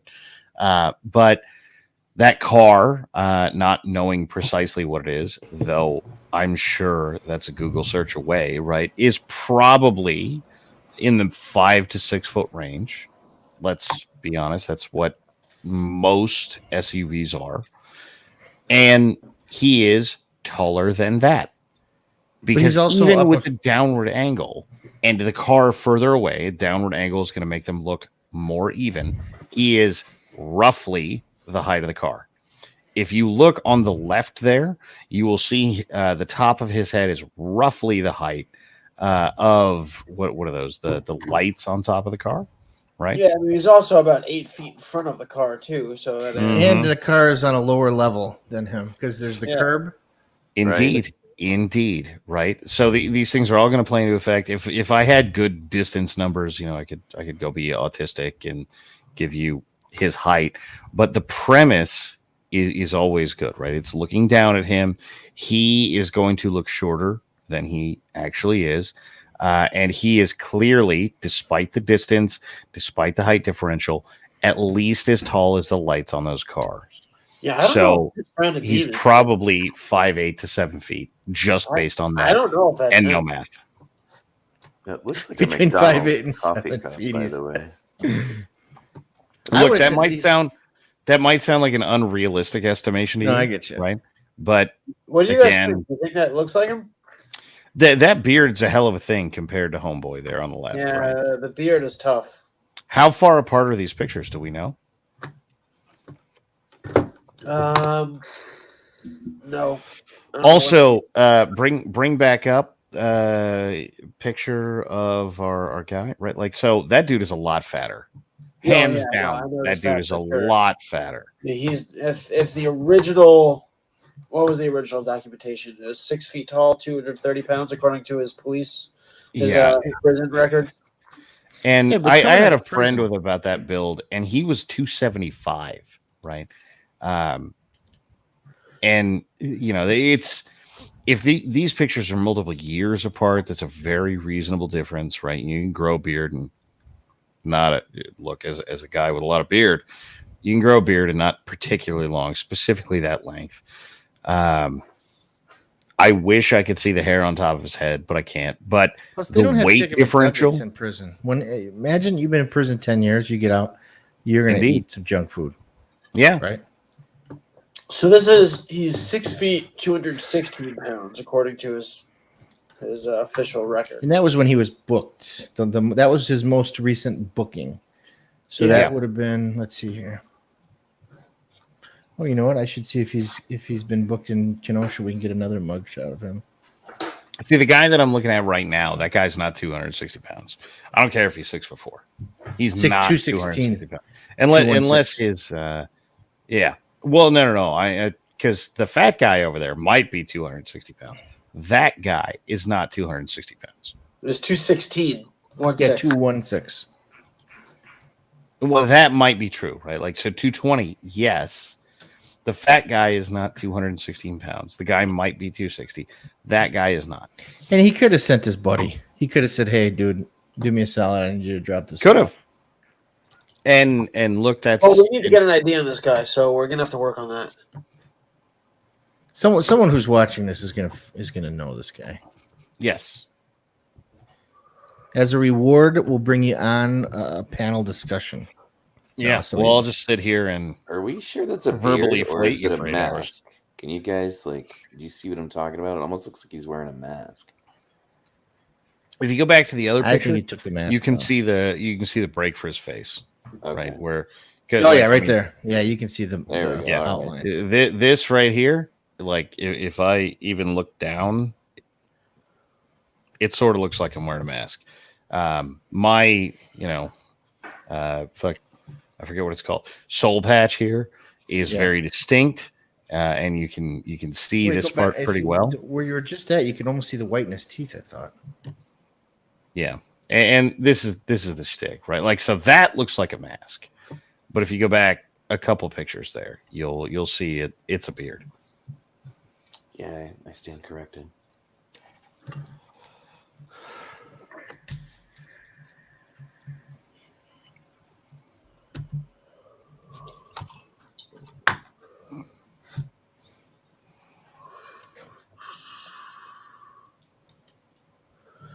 All right. Well, we gotta. Hey, hang on. I have. I'm going to pause this all because we have distinguished guest Joe Neerman. Hey, Hey, Joe. Oh, how you guys doing? good logic. What's up, man? Welcome to the party, man. Doing Why good. don't I, of you- course, am balls What did deep you in whiskey. catch?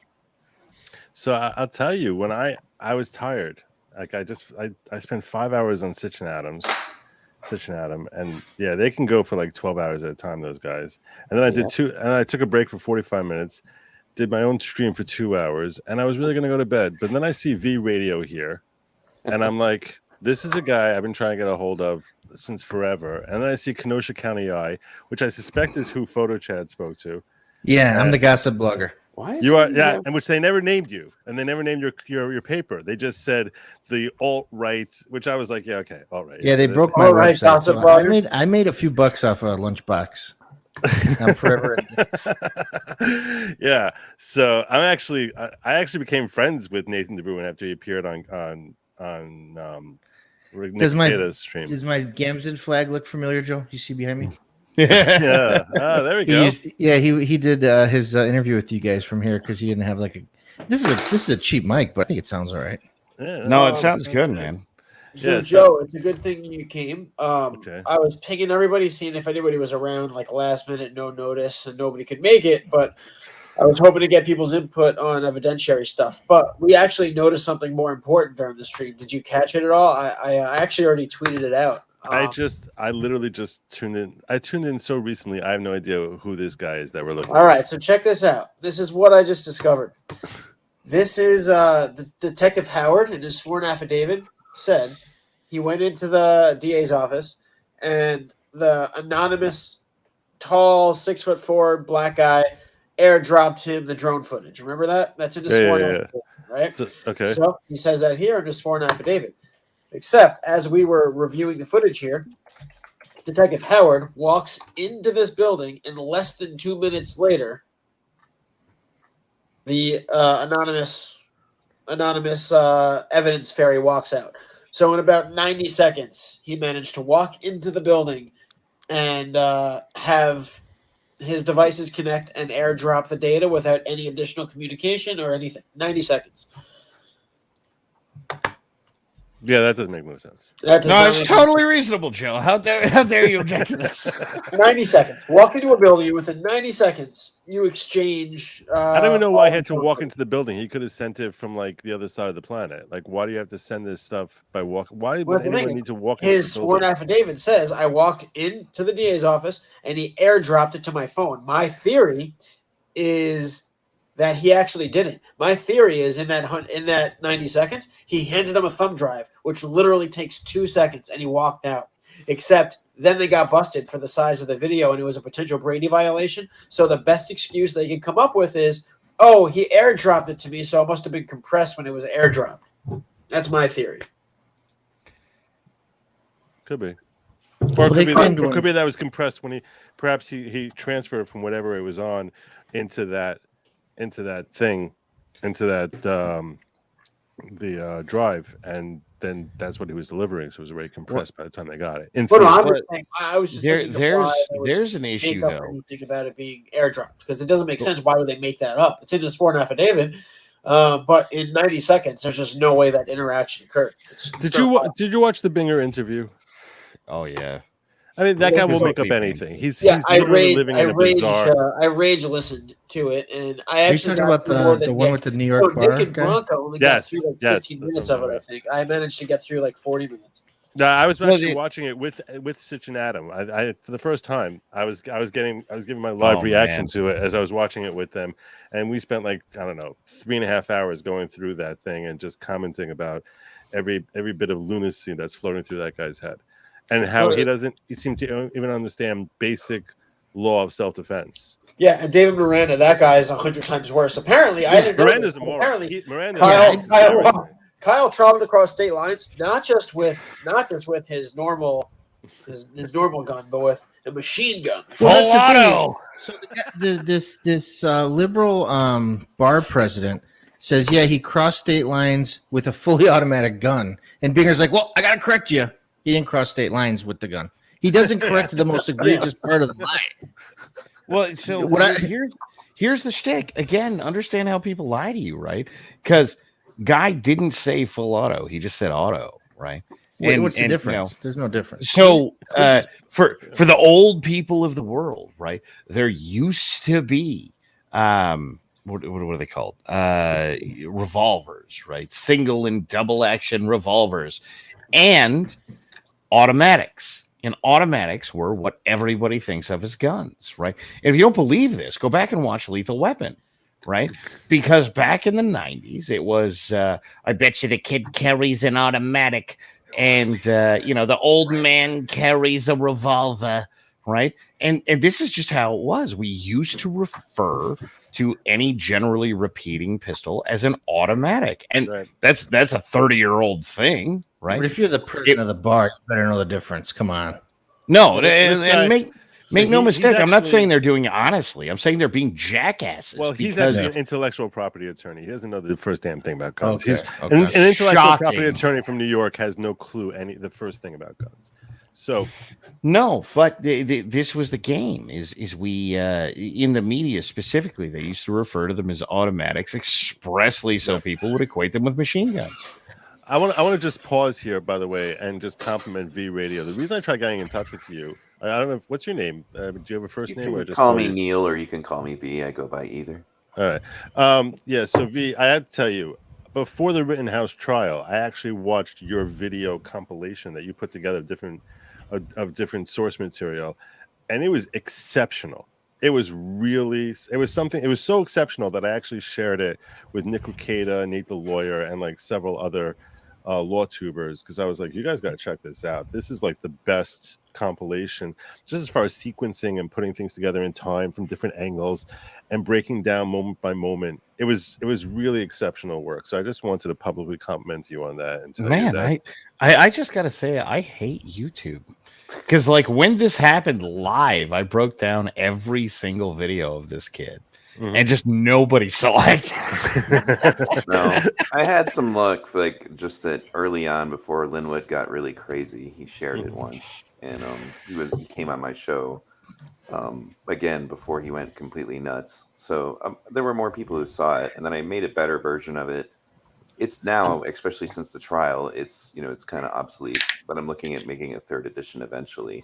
Mm-hmm. I'd have to say, like, the biggest part about it was just there are people like, Orcanut stuff has everything perfectly sequenced down to the last second, but I'm trying to like help people digest what they're looking at, and I think that was where it went a little different for me. Was just beyond just the issue trying to analyze every like moment, was to try to, I basically sat in order to make that. I sat and watched everything I could get my hands on for 2 weeks, literally hurting myself because I have a broken tailbone.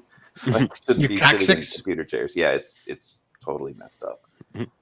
And my lower spine is messed up. So now I have a bed, thankfully, that has a desk for my computer that I can sit at. But in any case, that it took forever just to try to sequence where he was. And then I sometimes, like, it would be, I think I watched the entire Mercado Media stream to get like not point, but like 2 seconds of Kyle walking across the street with Rosenbaum, not Rosenbaum, but it would have been after the first Rosenbaum encounter. But just to get a little sequence of Kyle walking across the street with Ryan Balch and McGinnis. That's how long it takes to get through everything just to find the relevant points you're looking for. And, it's very tedious work. It's very, people cannot appreciate how much effort has to go into making something like that. So I just wanted to express my kudos to you for that phenomenal level of work. So I don't think there's anyone in this stream who hasn't ridiculously autistically gone over the video that of the Kyle Rittenhouse shootings and gone, look here. If this isn't self-defense, what is? Yeah, right. We can all debate any number of other shootings, but holy hell, this kid had someone try, and I think whatever you want of me calling him kid, he was 17 at the time, right? And people are trying to kill him on a religious basis. And I'm gonna tell you flat out, from the day these videos came out, that right after he shoots Grosskreut's arm, right? He gets up and he levels that rifle at somebody, and that guy throws his hands up and takes a step back. And I went, I don't know, I might have shot that guy. Right, that was tremendous trigger discipline. That's incredible. Like I have been in the situation of people, like, hey, maybe it's time to kill this guy, and I don't know, I might have shot that guy. Speaking of which, we will argue about Chad Reed because I'm not on the same page as you guys on that. We will, Joe. I will have you here to argue, regardless of if everybody else. Wait, which side are you on, Joe? I don't think it was justified. I don't. I know. So. I know. It's like when you're a linebacker and you're going towards the quarterback, and you have that split second where you can get away. With hitting the quarterback, but you really shouldn't. That's what he did. Yes, great analogy. Don't show business. Don't show business. Yeah, he hit the quarterback a little too late, but perhaps early enough to not get a call. But it wasn't necessary, was the point. And if shooting somebody is not absolutely necessary, it should be avoided. And this is my thinking is, you know what? If Chad has an ability to manipulate time and space and instant blink over to him, yeah, sure, he had to kill. But I want a world where we all have guns. And that it's totally legal for us to carry guns, and that we should all have guns to protect ourselves. And in that kind of world, we all need to try, whenever humanly possible, that to sort of take that 10th of a second to assess: do I need to make this kill or not? And especially a world where you have lots of guns and guns are legal. Yeah, stop showbizing. Stop it. We'll get there. Society is a polite society. I mean, it's a little more polite now. Next. People in my chat are asking to see my shirt, so I'm going to show them my shirt. It's No, hold on. Hold on. Let me. Too sexy for his shirt. Too sexy for his shirt. So sexy it hurts. I'm gonna have to figure out how to. You just get rid of the screen. Yeah, there you go. I'm a retard. There we go. Now stand up. Yeah, show us that shirt again, because it is amazing. Don't get praise. It's like my Gamson flag with the grass underneath. I like it. There we go. Schroeder's my guy. He doesn't like me, but I like him. Let me He's show, old school. He's the longest serving judge in the state of Wisconsin. Yeah, I heard that today. All right, Darth. Let's get us back to it without all the showbizzing. What is showbizzing in this context? Because I'm not even sure what the hell you're saying. So showbizzing, for those who don't know, is going over future content and spoiling how good it could be. I got it. Okay, go for it. No showbizzing. No showbizzing. We did, so the general theory, I already talked to you about what we noticed with the timing thing, Joe. But just in general, I really want this. I wanted to pose this guy so bad. The whole thing was just so shady, right? The way it all played out. No one's ever going to look at this, though. That's reality. No one cares. It's over. So exactly. We were talking about that. Hold on. Joe, back me up on this, right? Because Rittenhouse got acquitted. As much as every single thing we will discuss is wrong, because every person should be prosecuted, because if we lived in a perfectly moral society, everyone would be under the gun, but Rittenhouse was acquitted, so no one cares. Exactly. Well, here's the thing, though. The most important Thank God no one cares, because if he had been convicted, that would have been the biggest travesty of justice imaginable. So Well, Joe, that's the thing, though, right? Is that Kyle being acquitted is an amazingly good thing. On the other hand, holding people accountable for absolutely terrible actions is how we stop terrible actions. But the fact that he was even charged is an amazingly terrible thing beyond the amazingly good fact that he was acquitted. So let me share some happening to people. Okay, let me share some. I'm sorry, Kevin. I just No, want to make one quick point here. Sure. If you saw Binger's interview, he admitted that if the result had been the exact opposite and Gage Grosskreutz had killed Kyle, that he would not have bothered pressing charges because he felt that he had this superior self-defense claim, which A, is a ridiculous thing to say, and B, there's no such concept in the law of a superior self-defense claim. You either have two people can have the exact same right at the exact same time, and even if one in your brain, for whatever retarded reason, has a greater self-defense claim, which I would argue that his analysis that Grosskreutz had a greater one is obscenely ridiculous. Well, given the set of factors that Grosskreutz heard him say, I'm going to the cops. How do two people have a self-defense claim, right? Like it was you, Bob, and a turkey. And the turkey said the other guy's going to kill you, right? Is that how we get around to, everybody has a self-defense claim? The way you have a valid double self-defense claim is, let's assume he was right, that the mob was not trying to kill him because they wanted to stop him from getting to the police. But the mob wanted to kill him because they genuinely felt that he was a threat. So now, and that he's out to harm others. And he is justifiably not trying to harm anyone. Now you have a situation where you could have like a Mexican standoff, which whoever fires is actually we look at, would a reasonable person in your position fire? And whether you're A or B, you would have that self-defense claim. And it doesn't matter who's more right or not. Maybe I'm shortcutting this too much, right? Because certainly two people could reasonably believe that the other guy's going to attack first and then could go, well, hey, I'm at least going to level a rifle, right? Mm-hmm. The problem is when you get down to self-defense, somebody actually has to do something, right? You could stand on two sides of a street and yell at each other till your heart's content, and that's fine.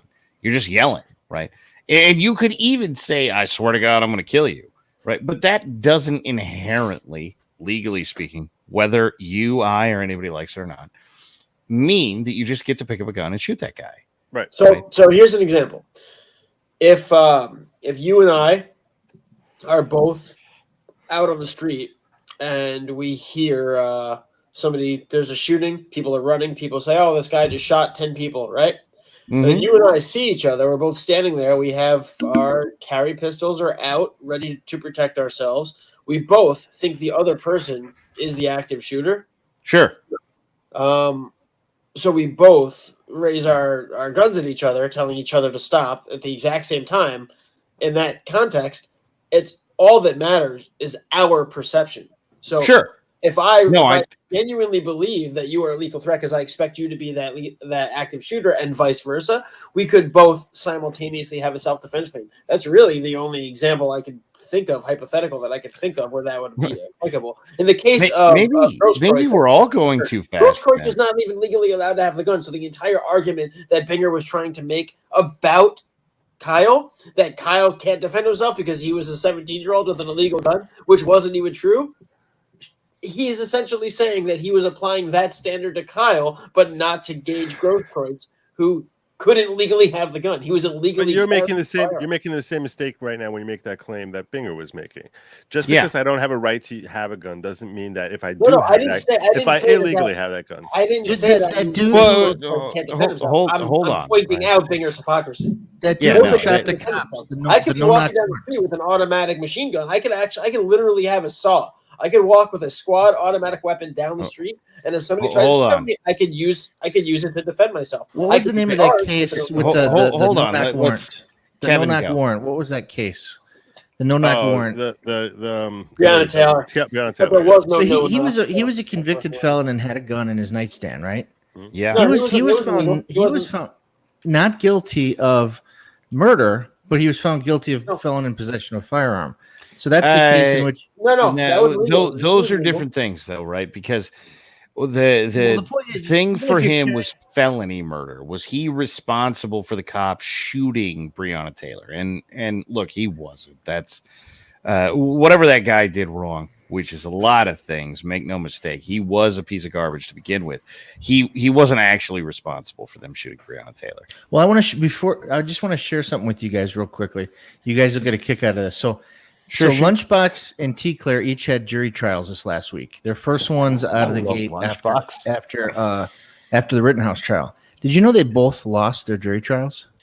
Now, if you know anything about the criminal defense system, you know that the state always has the advantage. They have unlimited resources. They got cops at their disposal. They got experts. They got everything they want. And these are rape cases, both of them, one of which had fucking DNA evidence, right? They both lost. So I pulled the jury, Joe. You're gonna like this. I called the jurors. Terrible lawyers. It's more. Okay. By the way, it's even more in their favor because if they don't have great evidence, they don't bother prosecuting. Exactly. Yeah. Well, I mean, this is the shtick: is they go, I have enough to convict, or no. Yeah, they get to choose. They pick which ones they choose. So anyways, they charged these cases. They went to trial. Krause took one. Binger took the other.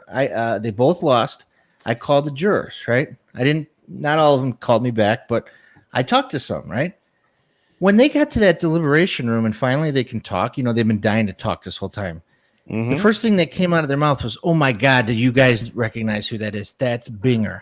That's that asshole who prosecuted Rittenhouse." So here's my theory why I think the justice system in Kenosha is now going to be a little less strong is because these jurors who have watched these imbecile prosecutors cheat their way through a case and still lose, their credibility is now shit, right? So if you're in that jury box, you're thinking, okay, well, I believe this witness because they seem credible. I don't know about that one because they're kind of shady. But I really don't buy what these prosecutors are saying because I've seen them on TV along with millions of other people. They're just dirtbags. Could that, let me ask you, Joe, you're an attorney. Could that have a long-term effect on how the DA's a conviction rate goes when the people in this community don't trust those guys? I'm not a criminal defense attorney, so I want to make that clear, and I will still say yes, definitely. Okay. Well, because hold on, because the jury is lizard-brained, and if they decide that they want to convict, you all know I'm covering Ghislaine Maxwell's trial in excruciating detail. I'm down like this a freaking boss. Thank and you. If you are not following Joe for the coverage of that trial, you are doing it wrong. You are doing everything you've ever done in your life wrong. You don't understand what it is that you should be following because holy crap, he is literally the only person. And for those of you who are my followers, I trust basically nobody. Joe is the only person on planet Earth that I am listening to about this trial because holy crap, he shows up to the trial in the morning, tells you what happens at lunch, goes back to the trial and tells you what happened at night. The man is the only reliable source, and I know there are other people who are hypothetically reliable, but they're not as reliable as Joe. Go sub to Joe. Go follow this trial. Thank you. If you don't, and by the way, if you're not going to hit the bell, don't bother subbing because you're going to be removed like in 3 days, and you won't even know that you were removed. 3 days, 30 minutes. Yeah, I lose. I lose followers on Twitter and on YouTube by the hundreds, like every day.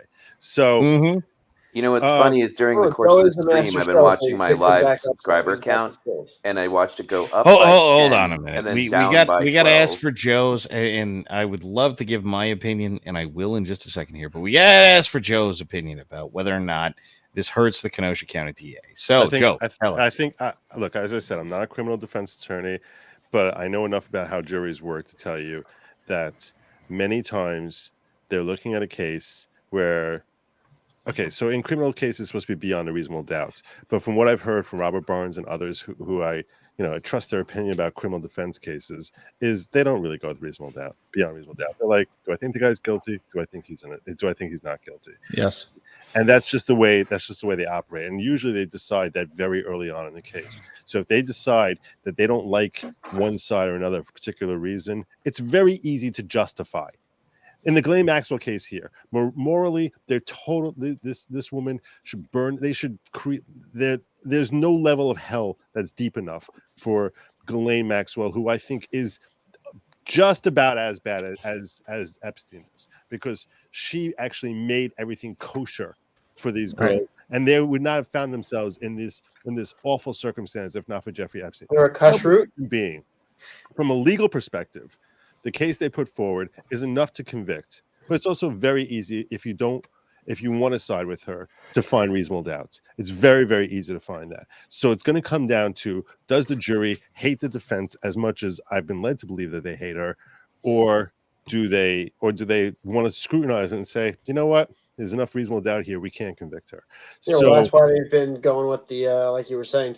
They spend all their time trying to convince the jury that everybody else is just as guilty instead of defending her. Well, they did that a little bit. We're going to see in their defense case that they're going to put on, they're going to be attacking the memories of the victims, and they're going to basically be saying that there was confabulation, and that they've basically been re-remembering it because they can't really remember. So they've been re-remembering it and inserting Ghislaine Maxwell in a lot of places that she wasn't actually there for the purposes of this trial, because it makes them feel better that they're getting satisfaction of judgment that they could never get against Jeffrey Epstein. So all of a sudden they're inserting her into their memories on the areas that they can't really remember. And that's why they sound so compelling, because when you're confabulating, you actually believe that your fictionalized memories that are filling in gaps are real, and that's what the jury is going to be hearing. I'm predicting that's what they're going to be hearing on Thursday and Friday later this week. Now, coming back to what you're asking me, Kevin, what I'll tell you is, because of this concept that a jury so frequently can either say, yeah, there's reasonable doubt, or no, there's no reasonable doubts, depending on who they like, that, yeah, if they decide that they hate Binger because he's Binger, that because of everything that happened in Rittenhouse, it definitely, or Krause, it definitely can have a significant impact on their ability to convict going forward. I would love to know.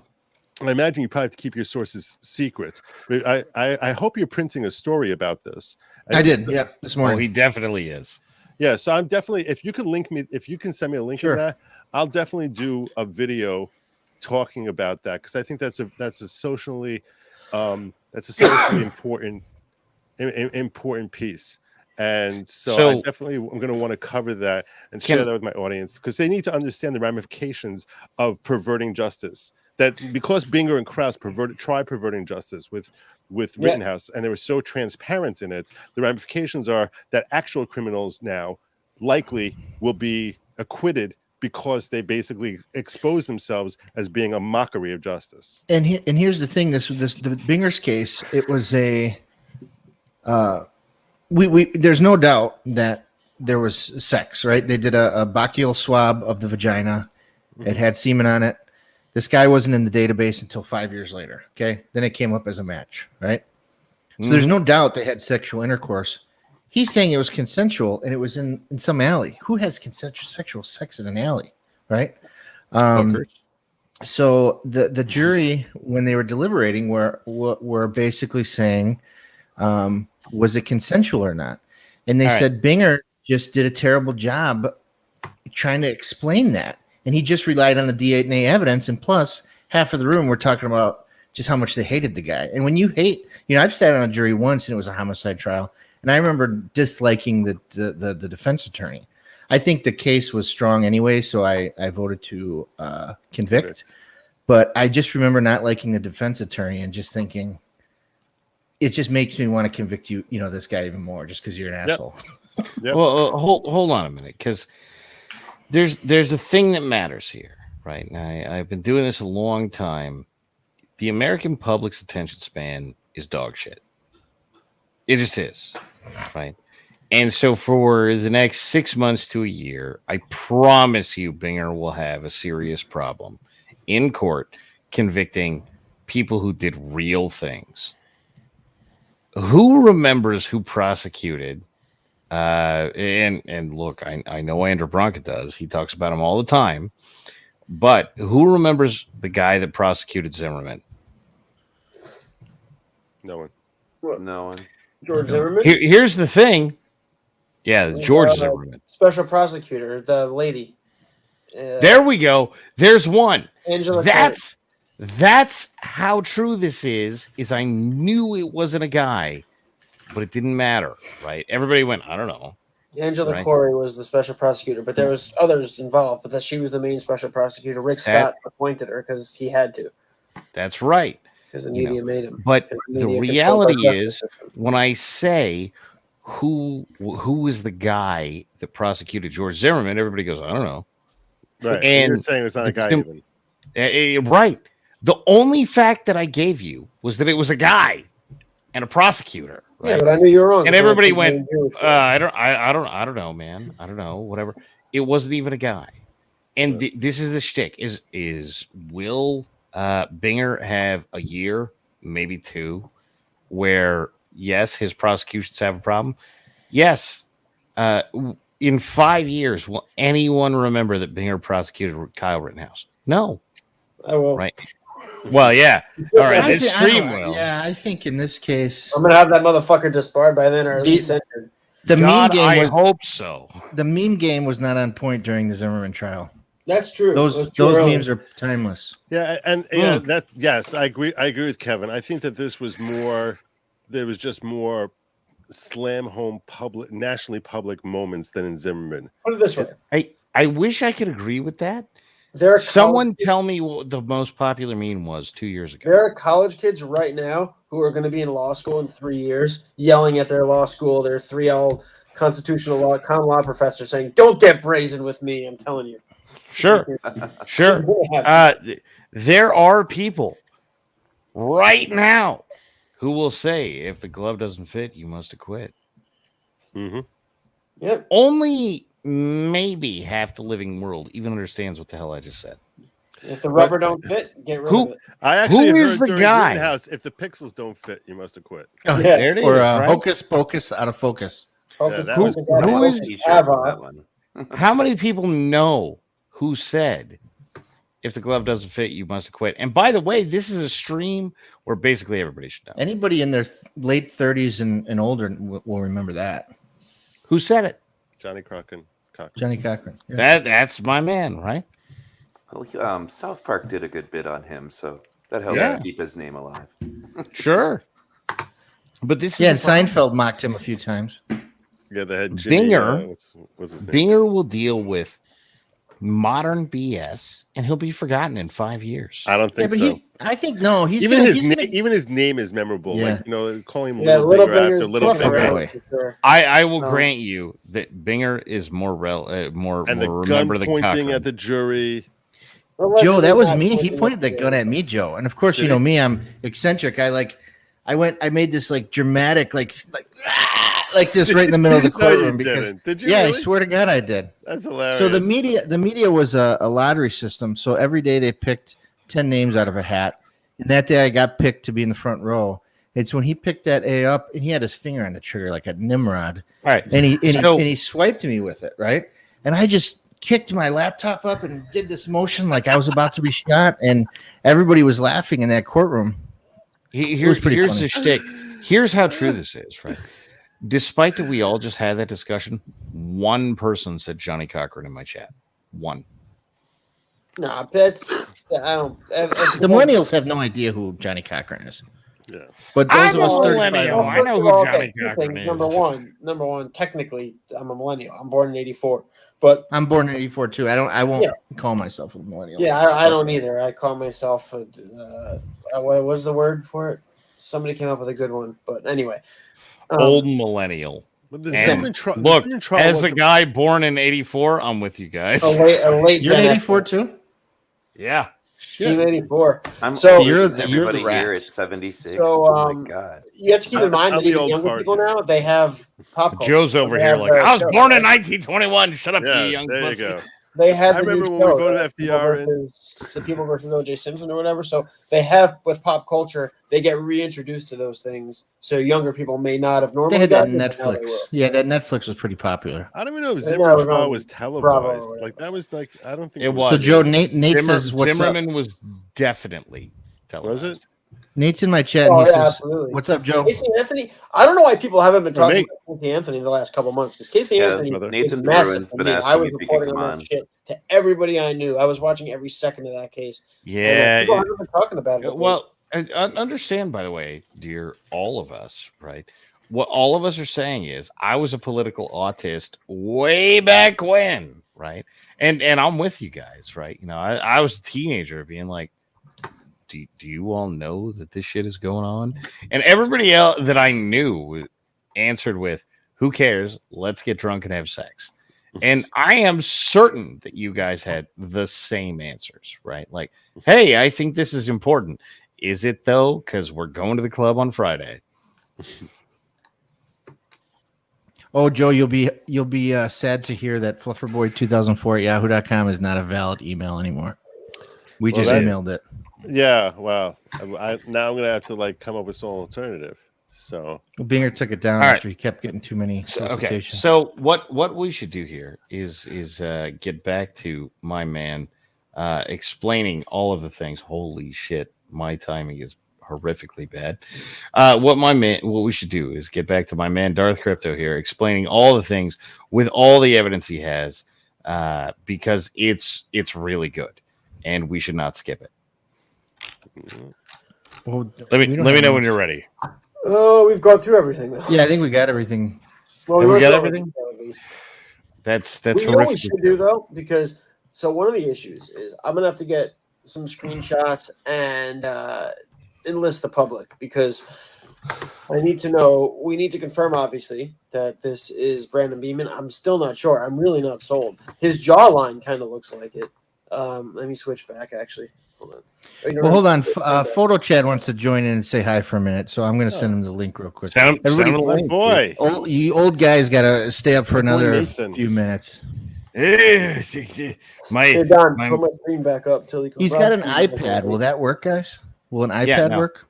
Well, as long as he can get into StreamYards, we're good. So, Joe, what do you think? This is the jawline looks like it, but the beard and the weight is way off.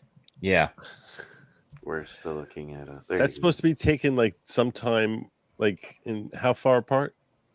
Yeah, that's my question. Right? Yeah, I gotta find out. I gotta see where those are from. Because that guy in the coat has an extra 40 pounds on him. Yeah. Oh, minimum. That's what we kind of decided. I know he's about half a Kraus, I'd say. One of the things I'm still trying to figure out is like, what was his purpose in putting that drone up there? Was he trying to take video of the guys smashing the cars? Because like, it's just kind of weird that they just happened to be launching a drone right before the shooting went down. And hold on a minute with that, right? Because nobody asked what Richie McGinnis's rules were, right? Like nobody asked, and it's relevant to say that people take videos of stuff. It's 2021. People take videos of their goddamn food, right? Yeah, but V pointed out, I think it was V who pointed out, isn't it bizarre? It's hard to explain even how it is that drone went up and was focused on, kept Kyle in the center of frame throughout that entire thing, as if it knew what was going to happen. It went up exactly as he entered the frame. It's like a pedophile detecting drone or something. Hold on, because I don't know the answer to this. Do we have launch video, right? Because the video I remember is already in air. Yeah, and maybe I'm just a retard. It's launching off the ground, and when the video starts, literally as Kyle's coming into the frame, he's running down the sidewalk. He approaches Zeminski at the SUV, and as the thing is launching off of the ground, you see him running up, and it's still in motion from the launch during the alleged rifle pointing incident. Well, look, to get into, did he know it? I mean, what are we talking about here? Like, well, did he come back from the future? What is the Terminator? Well, I'm not going that far, but I found it an interesting coincidence. That would make any sense without in some way invoking Kyle's name as in addition to that, let's hold on a minute. We have Indeed based Photo Chad, who is also joined us. Hey, Nate Dog, what's up, man? Nothing much. How's it going? Good, man. Nathan, how you doing, brother? You got to come over for dinner one of these weekends. I'm not going to let you get out of that. Definitely, I will. Where did you? Were you on a plane? I saw you tweeted out that you were flying out somewhere. Did you head off somewhere? Yes, I'm actually in California right now. Awesome. Really? Business or pleasure? Pleasure. Beautiful. Beautiful. Enjoy your trip, brother. Thank you. Hit the mountains. Look. I don't know what the hell people have told you. Go to the mountains. They're one of the most beautiful places on earth. I have And as a guy who grew up in California and hates all of the politics there, I will stand for the mountains of California until I am dead. Okay, folks, make sure if you're watching this, you need to check out Photos by Nate D. D like De Bruin. PhotosbyNateD.com. Some awesome photographs on there for sale. If you want an autographed photo, just email him directly and he'll make that happen. I'm happy to say I have one of the greatest gifts I've received was from my guy Nate, who I just met during this, is I have myself a signed photograph that he took of me, and we didn't even know each other at the time. So this is when I was downtown Kenosha with my AR-15, and I think that guy was like a monk, and the dude on the right was Black Lives Matter, and I got the signature right here. So cool. So I'm going to hang on to this thing until Nate's dead, like in 80 years, and I'm going to sell it. You know, when you die, your shit gets more as you right? should, because let's be honest here. Nate is well on his way to being like photographer that we all need to follow literally forever. He's like the photo Picasso type of dude. He's the photographer we need, but not necessarily the photographer we deserve. You're damn right. Hey, Lunchbox, make sure you're saying what I'm saying. You gotta... Man. Don't be messing with Lunchbox. He got a ham sandwich. What do you know about this gossip blogger, Mr. De Bruin? Oh my god. And they never asked you. The thing is, like, they never asked you, Nate. Like, you know, they never identified him by name. It was just like, it's like everyone know. We all know who you're talking about. Crazy racist out there who you went running to, and I was like, who's he even talking about? And here it is. Oh man. I never knew that. Like less than 2 weeks later, I'd be surrounded by. So I apologize to all of you. Yeah, I mean, somebody put on Facebook. I think it was one of your lawyer buddies, Joe. They said Krause morphed from trying to prove the case to trying to defend the integrity of his office. Right? Yeah. He had no interest in getting what Nathan saw into evidence to help his case. He was more worried about defending. Well, we didn't ask you to change your statement, did we? Yeah, you sure did, big boy. And it was just, it was just bizarre. And people at home that didn't understand. I mean, everybody in Kenosha knew exactly who he was talking about.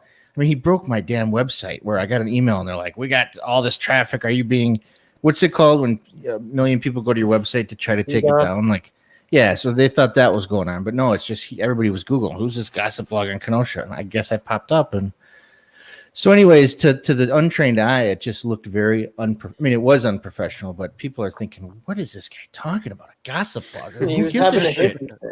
Who gives a shit who this guy was so talked pathetic. And Schroeder's just like, what? Can you get to the point, please? I don't understand where you're going with this. What is that? And I asked Nate's attorney. I said, look, I want to interview Nate for my publication. Is that okay? He says, sure. Let me see the draft. I want to make sure everything's kosher. I sent his attorney the draft. His attorney says, as long as it's okay with Nate, it's okay with me. Nate says, go ahead, publish it, right? I published it, and it really got under Krause's skin, so I'm glad I did it, you know? And it's unfortunate that Nate got bullied, because when you're an average citizen like Nate, and you have a guy with the awesome power of a DA threatening you, degrading you, that's not fun for anybody. You know? If it happened... Look, I haven't heard every single interview with Nate. I won't lie, but can we all be honest? In so far as this was like, I want to make you an offer you can't refuse. Nate, am I wrong? You know, there might be a horse head in your bed. The way I understood it was Binger was trying to court Nathan. You know, like the what's her name, Maxwell. Well, you know, let's form a good relationship here. We're going to be partners in this, Nathan. Kind of grooming him to spew whatever type of bullshit he wanted. It's not effective. Well, that's the thing, and Nate, correct me if I'm wrong. Your testimony went something like, hey, could you kind of be our friend? You Actually- think it'd be a good idea if we Nathan, loved I each wanna- other? You all No, inspire me. You all We inspire touched me. we all touched tips a little, and as soon as you were oh like, my goodness. Nathan, no. I want to ask you. we're not doing any of this weird crap. I want to they be were the like, first Yeah, journalist. Bobby- Have like, you yeah, that's right. considered that we might leave us horse head in your I want to bed? be the first Because journalist to go that's on the how record, that went. Mr. De Bruin. I want to ask you: did T. Claire Binger make any unwanted sexual advances touched me. to you when you were in his office? And if, No, you, if there's any Nate, pending real litigation, question, you we have need to to answer know. that. So he did not make Stop. any unwanted sexual advances against you. No, he did not. Did he Okay. want to? Did he want to So- show you his Prius or take you for a ride in his Prius? Nothing like that. Did he ask? All right. Did he ask Okay. you to meet with Can I his ask wife one at all? now? So these memes aside, tell me I'm wrong. Tell me it wasn't. Hey, we could all be friends if you just bought in a little bit. If you just gave me, you let me dip my beak a little, then it'll be okay. And when that wasn't working, it was, hey, you might find a horse head in your bed. Tell me that's not how it was, right? And look, I don't want anybody to be legally liable here. You know, my discussion of how this might have went is very wide framed and not specifically like that. But Nathan, is that about how it went? He wasn't You don't- happy when you I don't won have it. to answer that. He wasn't happy when Talking about the touching answers tips. he wanted out of me. And I still have an ongoing subpoena to deal with Binger at the end of January. And here's the thing, my friend What's Nate. that about? Well, hold on. What's they that? may not call you Is that anymore. for the Zeminski? Is that the trial. Zeminski? I Here's was the just thing. subpoenaed again. They showed up at my house 9 days ago. Here's another thing, Shapiro Joe, what? you're gonna love. What for? Because I think we all need to know, He right? took pictures and witnessed some of the arson that What? Oh, hold Zeminski on. was charged with. Binger is prosecuting something. What's the something? It's Joshua Zeminski. Oh, So here's cool. the thing: the context with Zeminski is this is the dude who Unbelievable. shot the gun in the air before Yeah. the pedophile caught up to Kyle. Do you guys know? And at first they charged him only with disorderly conduct. Seriously? So I wrote a story and it got tens of thousands of views, and people started emailing the district attorney. I did public records. I saw some of them. Are you out of your mind? Disorderly conduct for shooting a gun in the air during a riot? The middle of a riot? So then they ended up adding the modifier use of a dangerous weapon, which adds like a possible 6 months, right? Then they added arson. So his max exposure, I think, is 5 years, and Schrader's going to give him every day of those 5 years, which is good.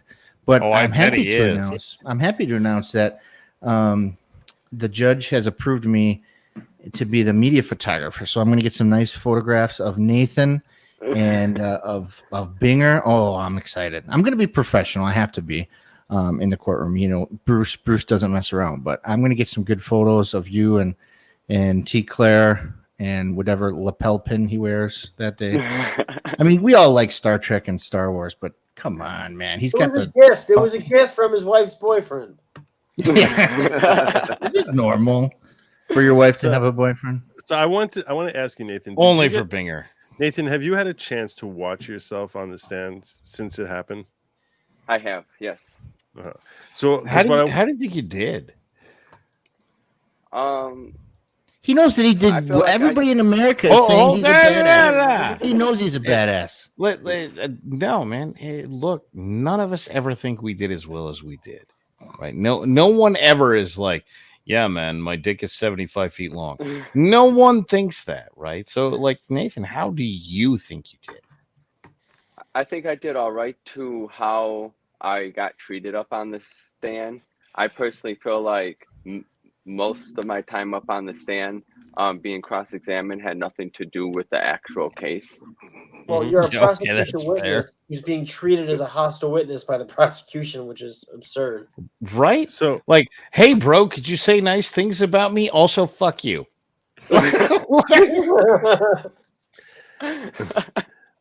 So I wanted to ask you, Nathan. So, because I was actually thinking it'd be very cool to bring you on my stream tomorrow or the next day, whatever time, whatever works for you, and basically watch your cross with you and pick your brain about what was going through your head while it was all happening. So Okay. I'm wondering if you'd be down for that, and if so, is tomorrow better or is Tuesday better? Which day is better for you? I go from 10 p.m. I go from 10 Gents, p.m. till midnight Eastern. So if I you're on the love West you Coast, all to death. We're not doing live scheduling. For the love of Yeah. God, I'm please sorry, I'm tired. contact each other. I'm sorry, Uh, bro. You're right. off You're totally right. stream. You're right. That was like the least professional thing I've ever done, and I No, we're apologize. good. We're good. I apologize to you, brother. Just contact me, Joe. No, we're good. We're good. I'll DM He's you. got to ask. He's got to ask the girlfriend. She's the boss over there. Well, man, look, it's photo chat, man. There's got to be a list of like 9,000. Now with all He's this, like, women, calm down. with all this, yeah, I was going to say, with all this internet fame, what is your wonderful girlfriend? Is she jealous about all these girls? Like in the chat right here, they're trying to get your number, and what It's is not she? even a joke, right? How My does she chat's feel? doing the same thing. Does it make her a little uncomfortable, or what do you think? No, she trusts me, so I usually don't even respond to half the messages that I even receive. Sure. Oh, that's my man. Chad as hell. He's just like, no, I already got this. Shut up and leave me alone. Girls would like him because he would be the guy that would remember every single detail of their first date. Yeah. Oh, he would be too. Chad, tell me Remember, I'm wrong. your And by girlfriend. Chad, liked I you, mean Nathan. Your name your is just girlfriend Chad liked you from now on. before you were famous, so you got to give her that credit. Oh, Yep. it's good too. Yes. So I need to ask a question on behalf of Orcanut, one of the other video sleuths. He's saying, how long exactly, because he's trying to figure out what it is we were trying to point out. So how long did the report say that the guy was in there as compared to what the video evidence showed? The report. So the report give it doesn't to me. have to say, and thus doesn't say. So right? the affidavit. Understand this Howard's about sworn report. affidavit says that he got the thing airdropped to him at approximately whatever time. They were both inside the door, the entrance to the building. They were both beyond that entrance door for a total of just under 2 minutes. So you have to Exactly. walk and you have to do whatever things you have to do once you get into that door. So say Howard has to go in and walk into an office, takes 20 seconds. And then when our suspect is done, he has to walk out to get back to the front door and eventually exit. So all in all, you have a minute and a half where they could have possibly been interacting. He says he asked him what his name is. He didn't want to share his name. He refused to identify himself. That takes time. Your phone might say, "Oh, you're only allowed to airdrop to contacts. Please change your settings. Add this person as a contact." Or you try to airdrop something and it doesn't work. I've tried to airdrop videos to my wife of the kids or something, and it doesn't work. And I'm like, I'll just text you. There's no way that happened in a minute and a half. There's It just also no way. takes And time so for that it to contradicts Howard's process. affidavit, right? It takes Yeah. time to process. I mean, Yes. think about how many Switch my screen megabytes there down. are. Yeah, exactly, Joe. Oh, one at a time. It was a So- 26 Anything I can megabyte do. file. That's a small file, I'd say. Okay. Well, hold on, right? Because we all live in the modern world where, like, I don't know about you guys, but I've got a pretty fast connection to the internet. I do that so I can stream. Look, if you are running 5G, which is the big deal, if you were running 5G in the middle of nowhere, 26 megs would take you 0.1 seconds. If you're running in the middle of a city, it will take you 5 minutes. That's how it It's not about goes. that. So airdrop is Bluetooth. Both devices need to have Bluetooth already enabled. A lot of people don't have it unless they're using AirPods. They both have to be enabled. Sometimes it takes a minute to connect and to pair. Plus, there's always issues. If you've tried to airdrop, it's not a perfect technology. I do it with my wife all the time, and sometimes it works fine. Sometimes it works horribly, especially with video files. It wasn't We're that gonna bad. have. It failed. I'll have the videos inside the DA's office within the week. So My problem. Yeah, we're getting there. continuously. Here, Don, bring up my Man, screen. I got you, buddy. My problem continuously is that we're gonna end up with standing issues, right? Because Kyle's not gonna do it. And look, I love the kid to death. I really do. But he rightly wants to be done with this.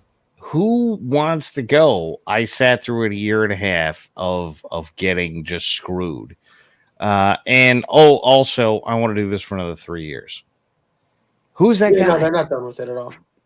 Well, that's the thing is Kyle doesn't have to be involved in this stuff. In Wisconsin, there's the Office of Lawyer Regulation. They regulate ethical standards for lawyers. Anybody can file complaints. It's so this is not. And from what the point I was trying to make earlier is, I think the justice system in Kenosha took a big hit with these two prosecutors, right? So me being an advocate for Kenosha County, county in southeastern Wisconsin of 170,000 people, I have to keep on this because there's more at stake. I don't want these rapists, if they're guilty, to be set free because we have dickhead prosecutors. So that's why I have to keep on it. It's not really in the public, nobody cares as much as they cared about the trial, but it's still a relevant issue, certainly. No, that's true. And I wish we believed, societally speaking, in reputation as much as we pretend to. Because let's face it, those of us who were face into the Rittenhouse trial, I don't care if Binger told me the world was round. I'd be like, do you have a source for that? The sun rises in the east and sets in the west. Like, are you sure? I was sure yesterday, but are we sure now? But the reality, and this is as sad as I can make it, is that Binger will put up with the hit, reputationally speaking, for no more than 6 months in a vast majority of cases. Yeah, we're definitely not done, though. Kyle's not done. His team's ready to go. They already have stuff in the works. There's going to be civil litigation. As far as being involved with potentially getting revenge against the prosecutors and those that did this to him is another story altogether. But again, we don't need him. We can act on his behalf without his involvement, and it's really not relevant. It's a general statement that I started talking about the second after the verdict came in, that I was going to use this, and I was going to use the sacrifices that Kyle made to push for something more, because we have leaders and politicians that are using our lives as chess pieces. If it gets them a few more votes at the ballot box or a few more likes on Twitter, they will prosecute us and threaten my children with never seeing their father again if it gets them a few retweets. I hate to be big giant black pillar of all blackpilling, but I'm a big fan of fight on the ground that you're on, right? And Joe, let you stop me when I'm wrong. Kyle, well, you're wrong. I'm just kidding. Kyle can go after all these people because he personally was wronged, and regardless of how morally, ethically, reasonably wrong that it is that Binger sucks at life, Kyle's the guy that was wronged. He has to be the guy who goes, nope, you did this to me. I thus have standing to say he has the best standing, but he's got different priorities. No, it's irrelevant. If you're talking about civil litigation, if you're talking about tort, you need to have a action, which I wouldn't have, right? But you can file a complaint against an administrator or an official in your area. You need to understand that SCOTUS has ruled you don't have standing just because you're subject to this BS. So the Supreme Court of the United States. What are we talking about, though? Are you talking about suing somebody? Are you talking about no. Look, you prosecuted the most innocent man in the world. Yeah, I'm going to stop you. If we're both in the same district, it doesn't matter, right? Like, I don't have standing to be like, get rid of that guy. I'm gonna stop you there, Don, and tell you're a voter. No, get it. Tell me, lawyer. What I think is that, much as I hate to admit it, I think I agree largely with what Darth is trying to say, and that is. What's that supposed to mean? when you say you hate to admit it, what are we talking about? I'm just busting your balls, brother. So what I'm saying is that I agree that if it's a civil lawsuit, so he's the only one who's been damaged, and he's the only one who is standing to collect damages. When it comes to actually filing a complaint against someone, it is very possible. I don't know specifically with Wisconsin, but it's very possible that they'll accept complaints from anyone and conduct an investigation. Yes. Now, it could be they'll take it more seriously if you're someone who is particularly aggrieved. But if they are a representative of the people of their district, and Yeah. and they're part of the Justice Department for Kenosha. So any Kenoshan, in theory, certainly would have standing to make sure that the ADA is acting properly, and to file a complaint or with the Wisconsin Bar Association in order to ensure that in complaining of violations. I think it's possible, if not probable, that could be alleged by other third parties. I'm not going to say that Joe, I wanna- definitively. Look at Dominic Black.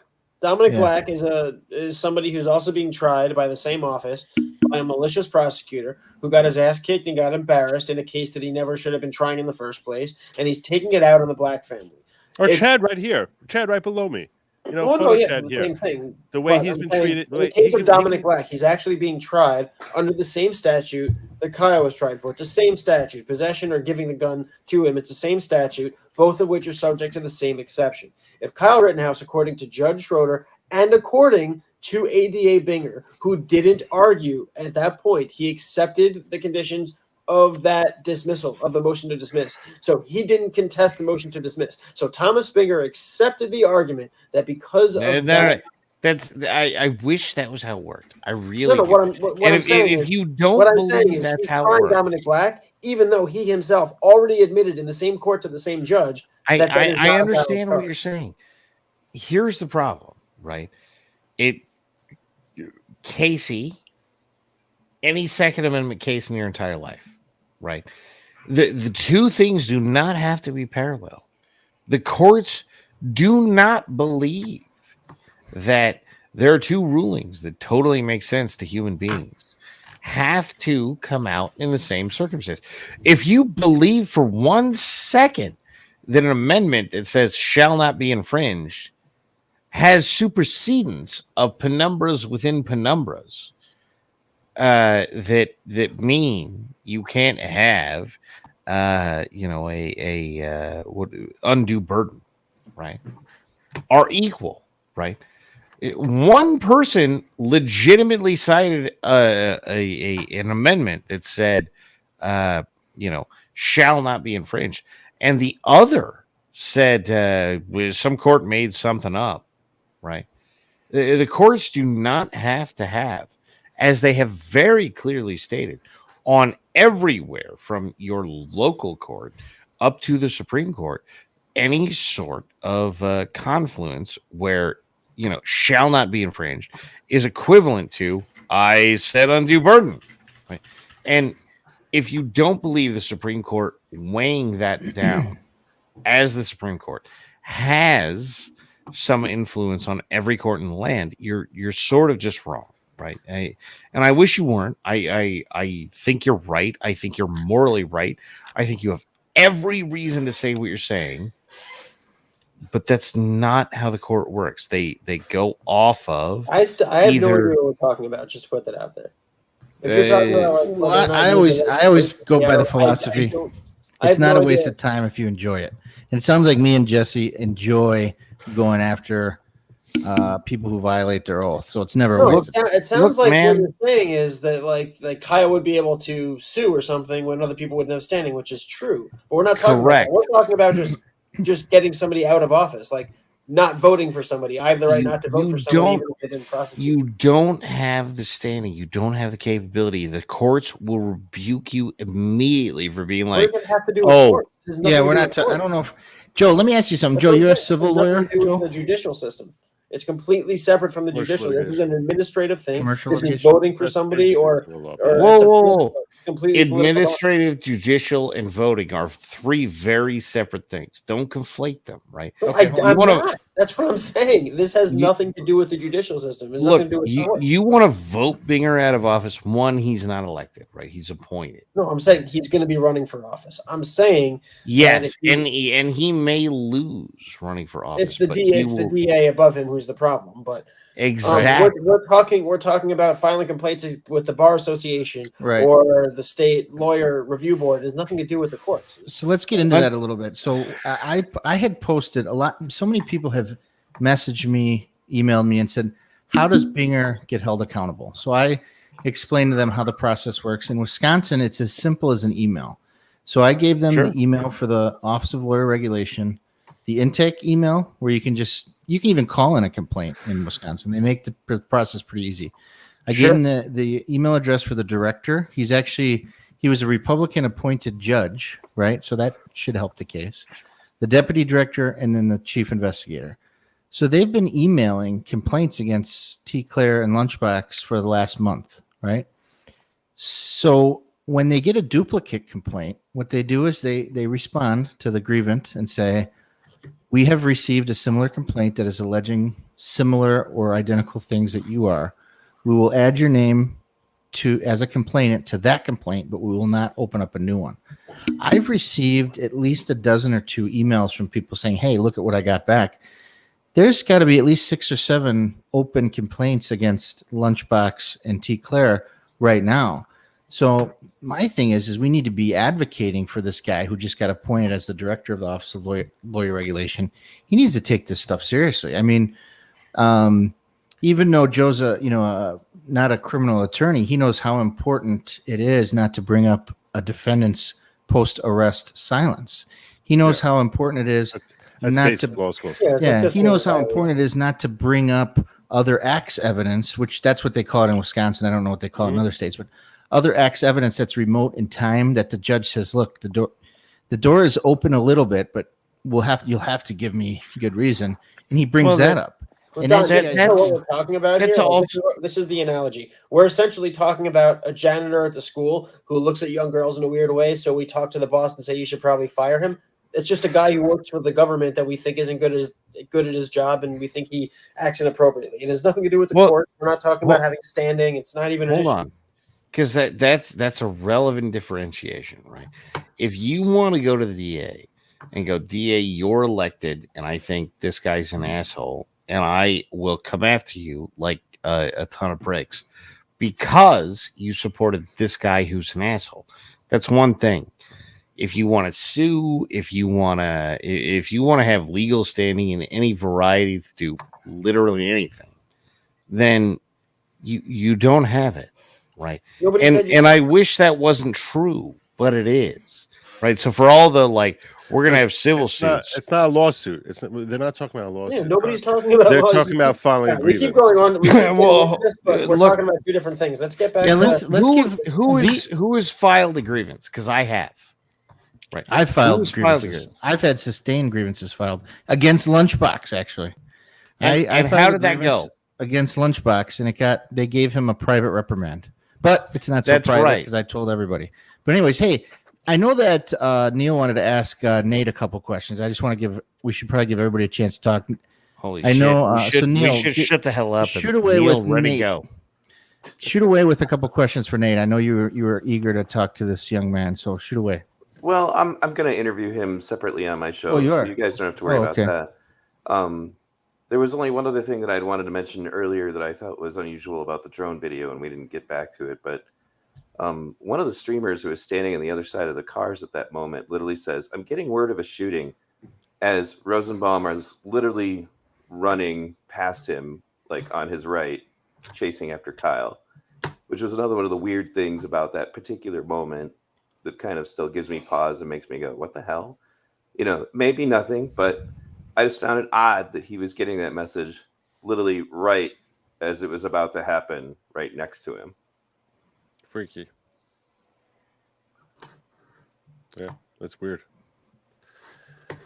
So, Photo Chad, do you think this is what I'm curious about? Because Kraus religiously looks at my Twitter account.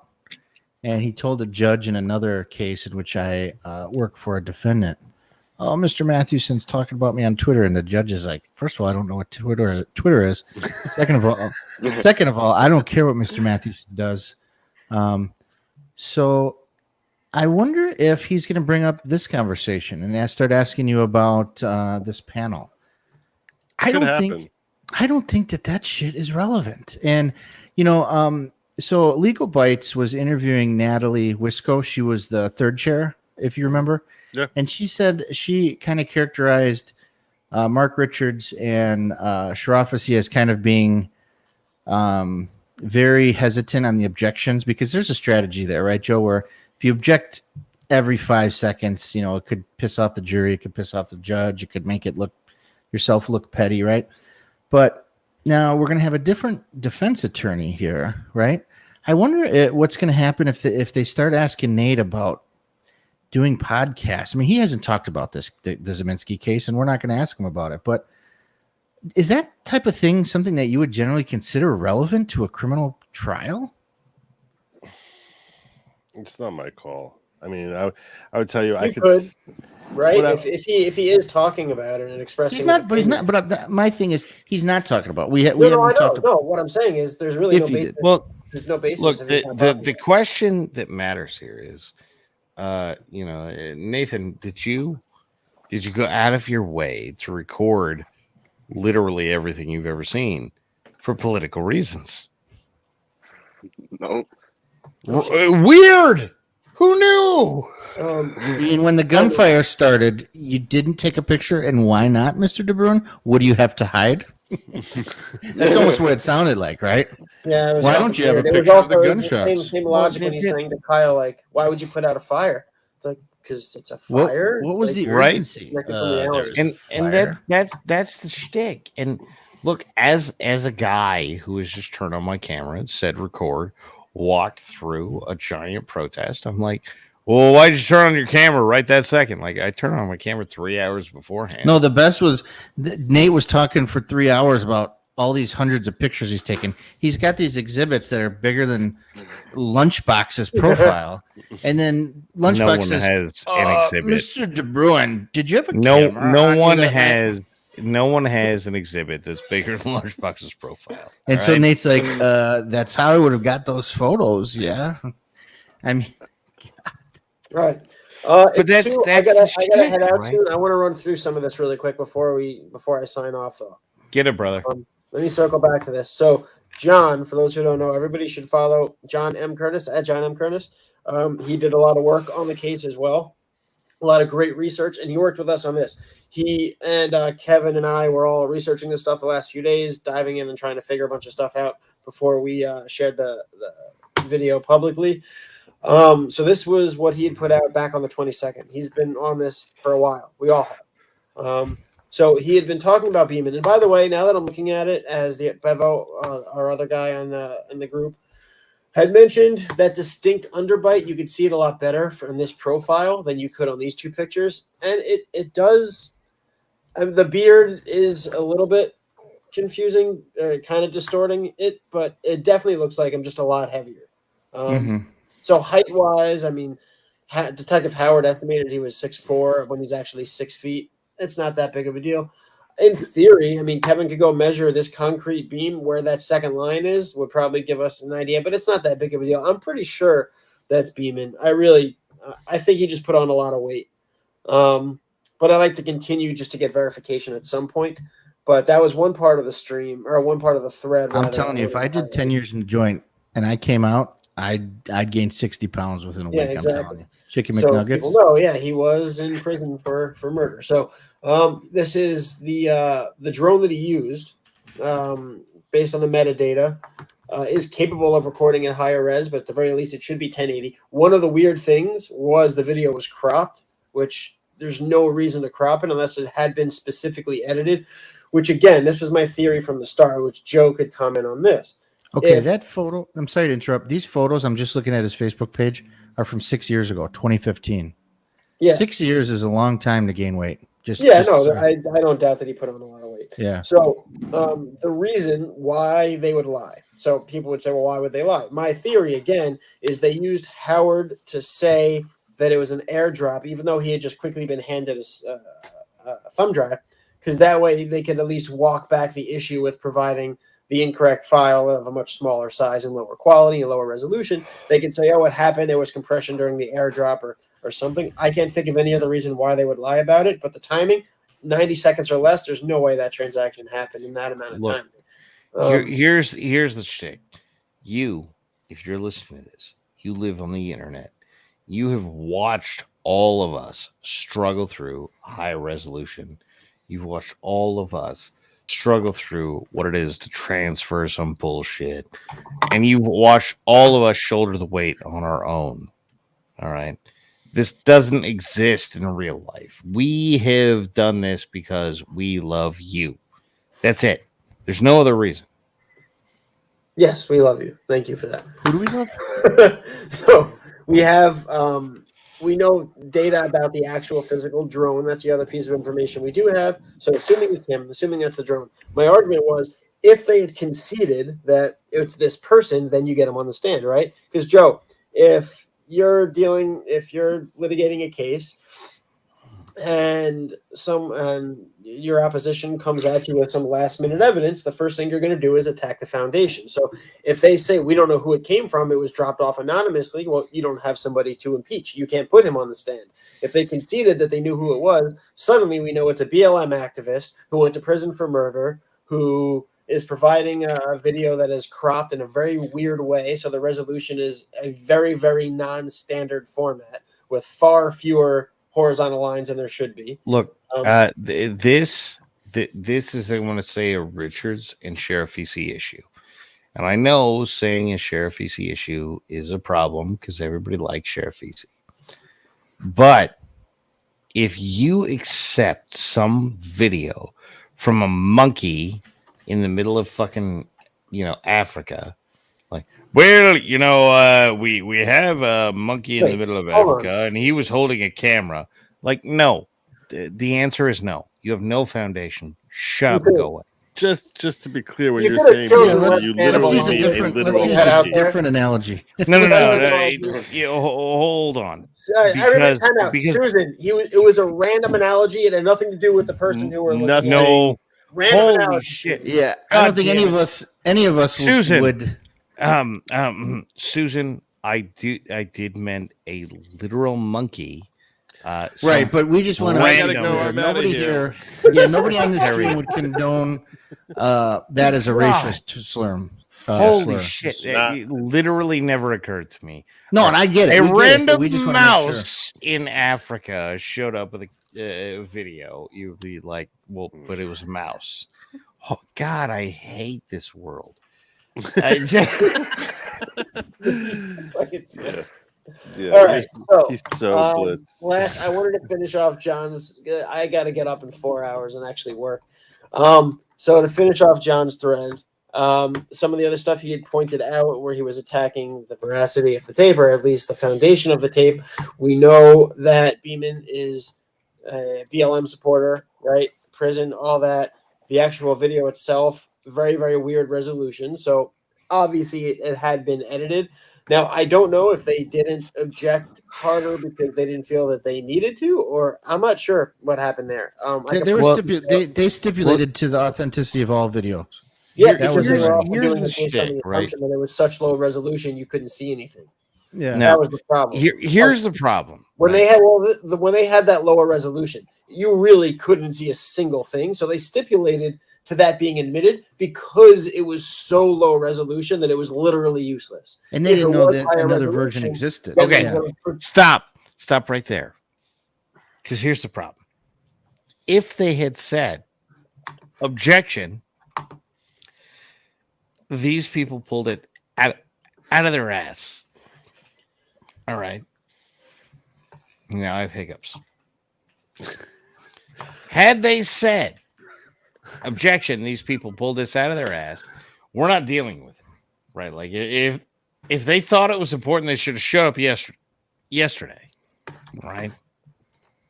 The answer would have been, okay, correct. You're right. It's been a year. People should have just got out and done the right thing. But that's not what happened. They didn't say objection. They didn't say, we're not dealing with your crap. They didn't say, we're not dealing with your evidence fairy. And they should have.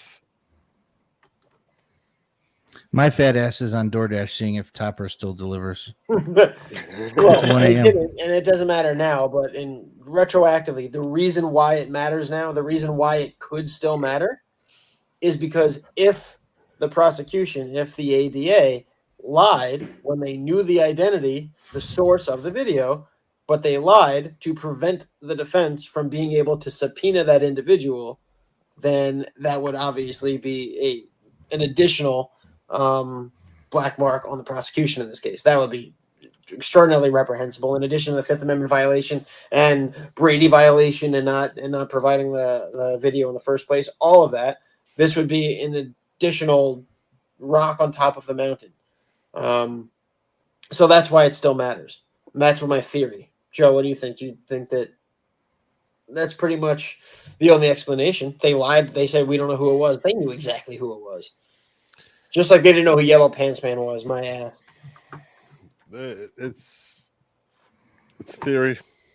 It's a theory. I mean, I think that there definitely was some. If you ask me my opinion, I think there definitely was some clearly deception here from the district attorney. Why it is that they said airdrop? Maybe they felt that if it was airdrop, they would have fewer questions as to who the source was. Maybe airdrop could be something that's harder to trace. It is harder to trace. So that's why that, and I think they did not want this guy on the stand, and this way and for one reason or another, and I would agree that he's doesn't seem like an ideal candidate to put on the stand. Maybe he didn't want to take the stand. I don't know, and they were worried that his refusal to take the stand would count against them. There's really an infinite number of reasons as to why they would have wanted to just get the judge to say, okay, we'll let it in without valid foundation. And given how the trial was conducted, so much came in without proper foundation that's not surprising that this flowed in.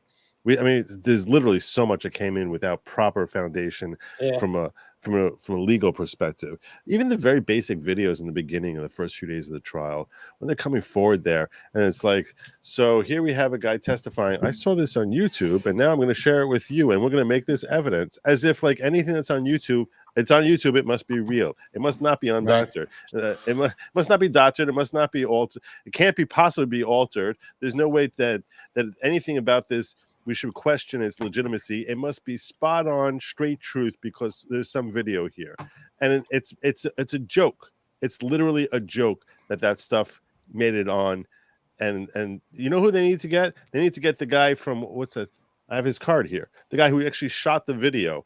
Who I've met him at the Ghislaine Maxwell trial, and he gave me his Chris. They should have gone on Kristen T. Harris, the guy who's from this thing. Rundown Live. Live. All over. The Rundown Live. Yeah. So this guy is he's at the Maxwell trial. Well, there's a bunch of them. Like, I know who all those streamers are. I know who all those guys are for the most part. CJ was there. He had video. But that's who they had to put on the stand.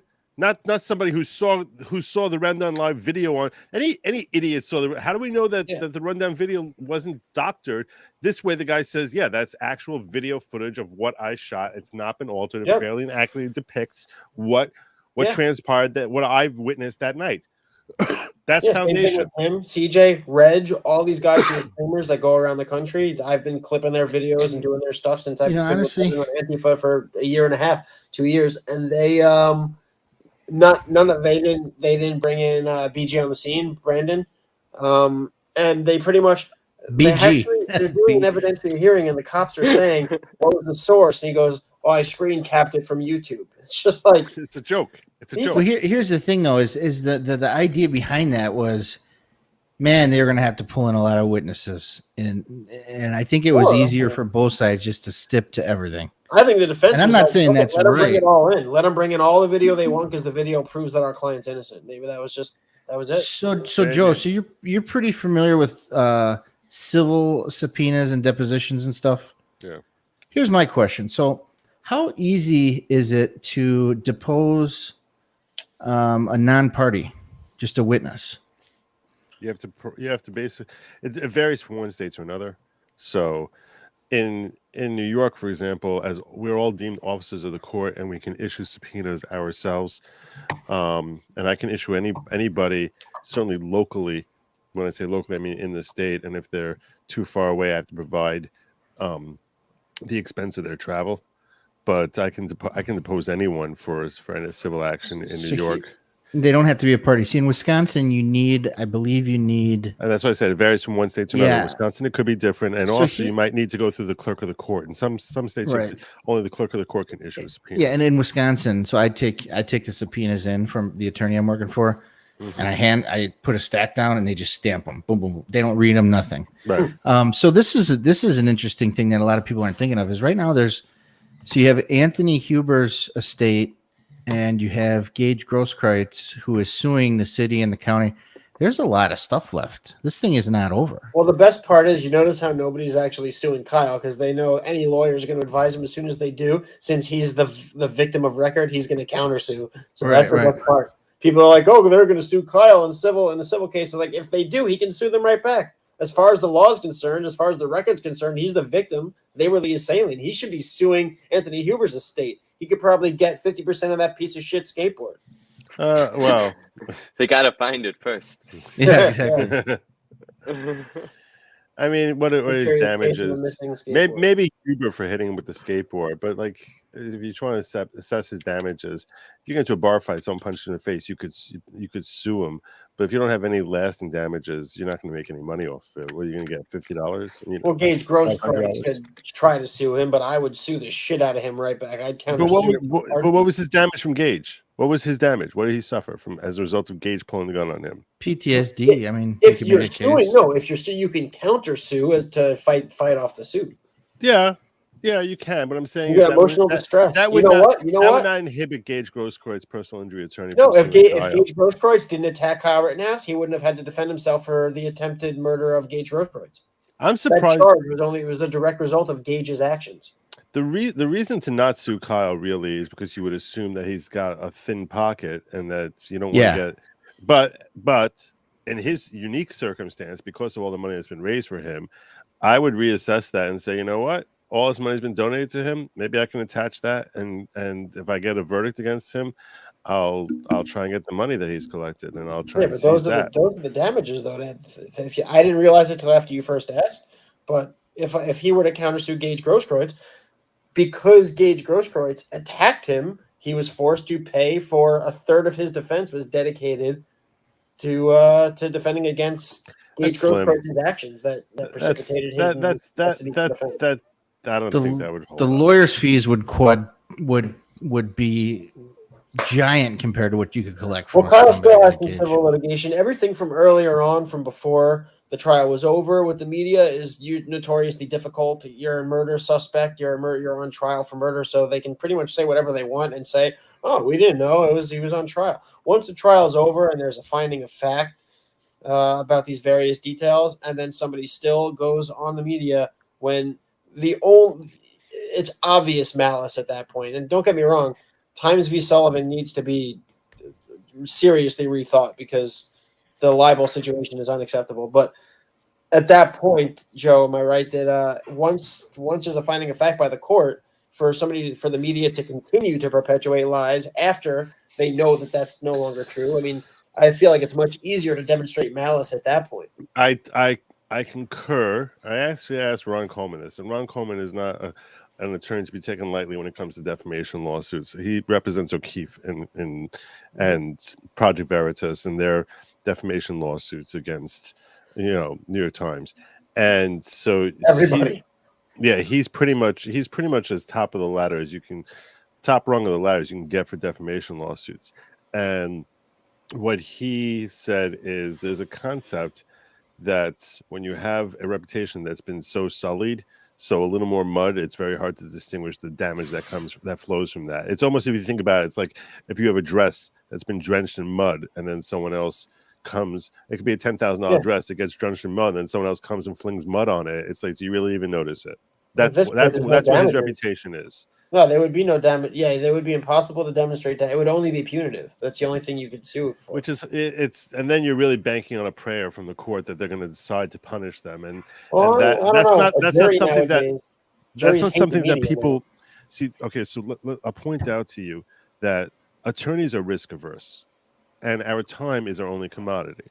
So if I'm going to be investing my time into like a particular case, I want to know ultimately that's going to be worthwhile. Now, Project Veritas doesn't want to go in contingency; they want to pay hourly. Well, many lawyers will just be like, "Okay, you want to pay me, but is it really worth it for Project Veritas?" A sound attorney, a smart attorney would advise them and say, at the end of the day, whatever you pay me is probably going to be far, far more than what you're going to collect in damages, because that's reality. If you don't share that with your client, you're a crappy attorney.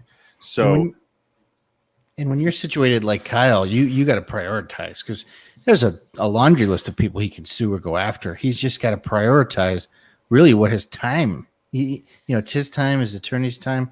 You can't just. I mean, yeah, it's really going to have to be priorities. It's going to have to be a matter of which ones are the biggest priorities, the bigger fish, the bigger pockets. I have another comment about that, especially since the Young Turks in particular is still attacking Kyle's mother. I've been told that she actually has a very good defamation case. She and does. that she won't have anywhere near the amount of resistance. She's not dirty. That's like Kyle. actually She wasn't a murder suspect. Her reputation has not been sullied, and therefore any attacks on her are far more. That's like the first. That's the initial fling of mud on the dress. Yeah, so that Chuck Gilbert's still saying that she drove her son with a weapon across state lines. And I think another thing. The women on The View said the same thing. Mother of the Year drove their son with a gun across state lines to go shoot black people. Right. Another thing, Joe. Ever. That's what Schenk-Uger said. At what point did Kyle become a public figure? Right, because public figures. That's what the media does. August 25th, 19. So anything after that, you're a public figure. They launch that's the you thing in the spotlight. is the case law says you can be an involuntary public figure. You know? Yeah. Sure. And that's going to be his biggest hurdle, I think, is that he's a public figure. Is his mother a public figure? That's far more. That's a far shakier thing to say that his mother is a public figure. Well, yeah, she's gone on Tucker a few times. The question is when these statements were made, whether she was. They tried to say that Nick Salmon was a public figure, and that's when they were like, "You can make the argument, but you can't just point at somebody and say you're a public figure, and then say to everybody he's a public figure," which is what the media does. I did a whole thread on Twitter about how that's the media does it. They inoculate themselves and indemnify themselves by skirting the rules. They use Sullivan, and they say, "All right, if we can just defame the shit out of you and turn you into a public figure, and then say, oh, well, you're a public figure, so then we can defame you." It's ridiculous. It's an interesting philosophical concept that you're raising here. That a person who's a complete and total no-name, just living their life, doing some 9 to 5, no one ever heard of him, and if the media decides to defame him and make a massive story about him, all of a sudden, through the act of making a massive story, you're a public figure, and now it's not defamation, which is that's obviously insane. Yeah. But that is kind of what happens with Nicholas Salmon. They start the story off about him out of nowhere, defaming him. Yeah, and that's why Sullivan's such a horrible decision, because the media organizations take advantage of it, and they essentially have carte blanche to say and do whatever they want, and they either say they're a public figure or they say you can't prove malice because it's virtually impossible, and they get to do and say whatever they want. And I think what we're going to see... Sullivan's a horrible decision because it's just not legally sound. But the ramifications... But I agree with you that the ramifications of Sullivan are insanely horrific for the social impact it's had. Yeah, and I think one of the things we're going to see shift, though, is I think we're going to see the court revisit Sullivan. I think Project Veritas or Nick Salmon or Kyle Rittenhouse, somebody is going to sue the media, and a jury, because people approve of the media less than fucking Congress, a jury is going to take out their frustration on the media and tell the media that this is not acceptable anymore. That's going to get appealed, and that's how you get Sullivan back to SCOTUS. I think that's going to happen because people nowadays, even people on both sides of the aisle, are starting to see through the media, and they're really, really not having it anymore. So hopefully that gives us a path to get this thing revisited. Don might have fell asleep on the toilet. I'm not sure. I have to head out, though. Before I do, I'm gonna channel my Nearman and do my show. So for those who haven't heard me already explain the deal, I kind of fell into this role and doing this stuff, whether just spending my time doing it and not doing my jobs and not focusing on my actual jobs, or actually spending a ton of money doing FOIAs and public records requests and doing independent journalism and shit, it's crazy expensive. So if you can support me, I'd really appreciate it. Even if you just send me $3 on Cash App, it adds up. Trust me. 500 people send me $1 a piece. I got $500. It's a shit ton of diapers and a bunch of Foyas. Anyway, so that's that. And as from all my stuff, check the description of the video, Twitter, Facebook, all that. I did set up a local, so you can support me on there if you don't mind. It's free to follow me and join my community. You could pay $5 or more a month, minimum of $5 a month to support me. And I'll do some exclusive content. For now, I'm not doing anything like behind the paywall. Locals up there on your page. I don't see my locals. I see Ricada Law. I see Law of Self-Defense. I see Eric Hunley. I'm not seeing good logic there. That's a little bit. Yeah. It's not. What is this app? What am I looking at? Is that I literally Patreon just or whatever? this is my locals. So I literally just I haven't even I just started doing whatever was on the recommended. You got Lauren Chen there. I understand. She's got better hair than I have. So and you weren't on the. She's got better hair than all of us have. Yeah, put together.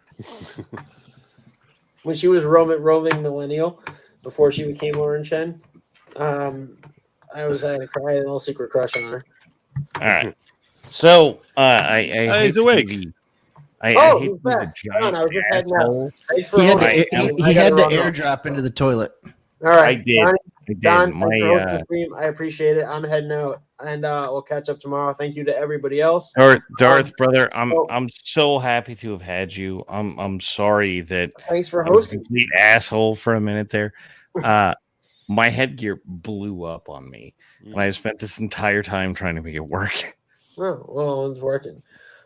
So everybody's aware. What we'll do is the video stuff. We're gonna start putting that up on Twitter. So Kevin, John, Bevel Fox will all post all this stuff, so you can see it all on Twitter if you want to review it for yourself, or you can watch this back and screen cap it if you want. Whatever you want to do is fine by me. And I'll put some of that stuff on Twitter tomorrow. And stay tuned for all the other stuff I got working on. I don't know. I got all sorts of shit I'm working on. But that's it. Thanks for having me. I'll catch up with you guys later. All right, man. All right, gents. I think Nate, you got to follow me, dude. Definitely. Don, it was a pleasure meeting you. Joe, hopefully our paths virtually cross again soon. Or in person, all the better. Right? Yeah, for sure. I've never been in New York. Next time I'm in ever in Kenosha. Kenosha, you better look me up. Nate, give me a call when you get back into town, man. Definitely will do. And Nate, I'm gonna drop you a DN on the scheduling thing. All right. And Joe, let me know if you end up doing a video about that thing we talked about before with the gentlemen. I hate to be a complete asshole about this. Please schedule in private chat. I love you all. You're great guys. We're not scheduling. It's just like this is like 20 seconds. We're done. We're not scheduling anything. Don't worry. We're not done, Joe. You showed up and you told me fucking Kyle was wrong. So I'm keeping you for all of eternity. All right, I was gonna log off, but I might stay on for a minute just to see what happens next. All right, I'm gonna keep going. I've been up for almost 24 hours. Good night, Nathan.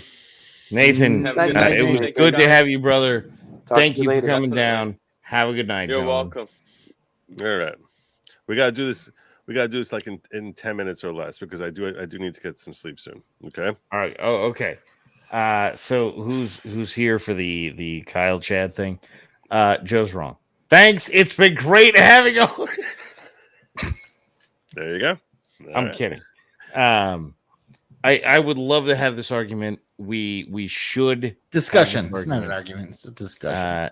Okay. I'm only having this discussion with you if I can ask your guests if I can book your guests while they're on my thing without you without you urinating on my pants. You know, I can't help myself, Joe. I have to urinate on your pants a little. All right.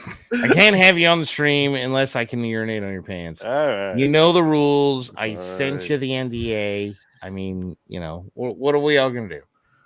Okay. So are we covering Chad, Kyle, or not? We're covering Chad. All right. Here's what I want to have happen, and I'm going to be a complete asshole. We're all going to go give no more than 90 seconds on the Chad Reed Kyle Carruthers situation. Okay. Ready, steady, go.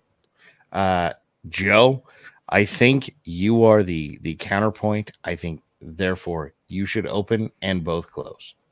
That's very thoughtful. Thank you.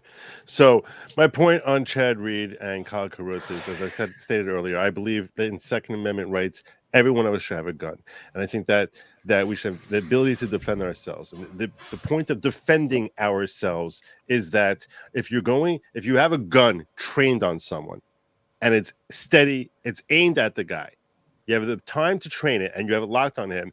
That whenever humanly possible, if you're able to pause and decide, am I ending this person's life? Must I end this person's life? That there is an onus on you as a responsible gun owner to actually take that moment and assess, do I pull this trigger? You can put your finger on the trigger the way Kyle did. That's totally fine. But when he's flung around there and he trains that gun, at the moment that he trains that gun on him, there is no way humanly possible that Chad Reed, unless he has some magical superpowers and can blink himself from 10 feet away to 10 feet forward, there is no way humanly possible that Chad could have posed any type of threat to him in faster time than Kyle could have pulled the trigger.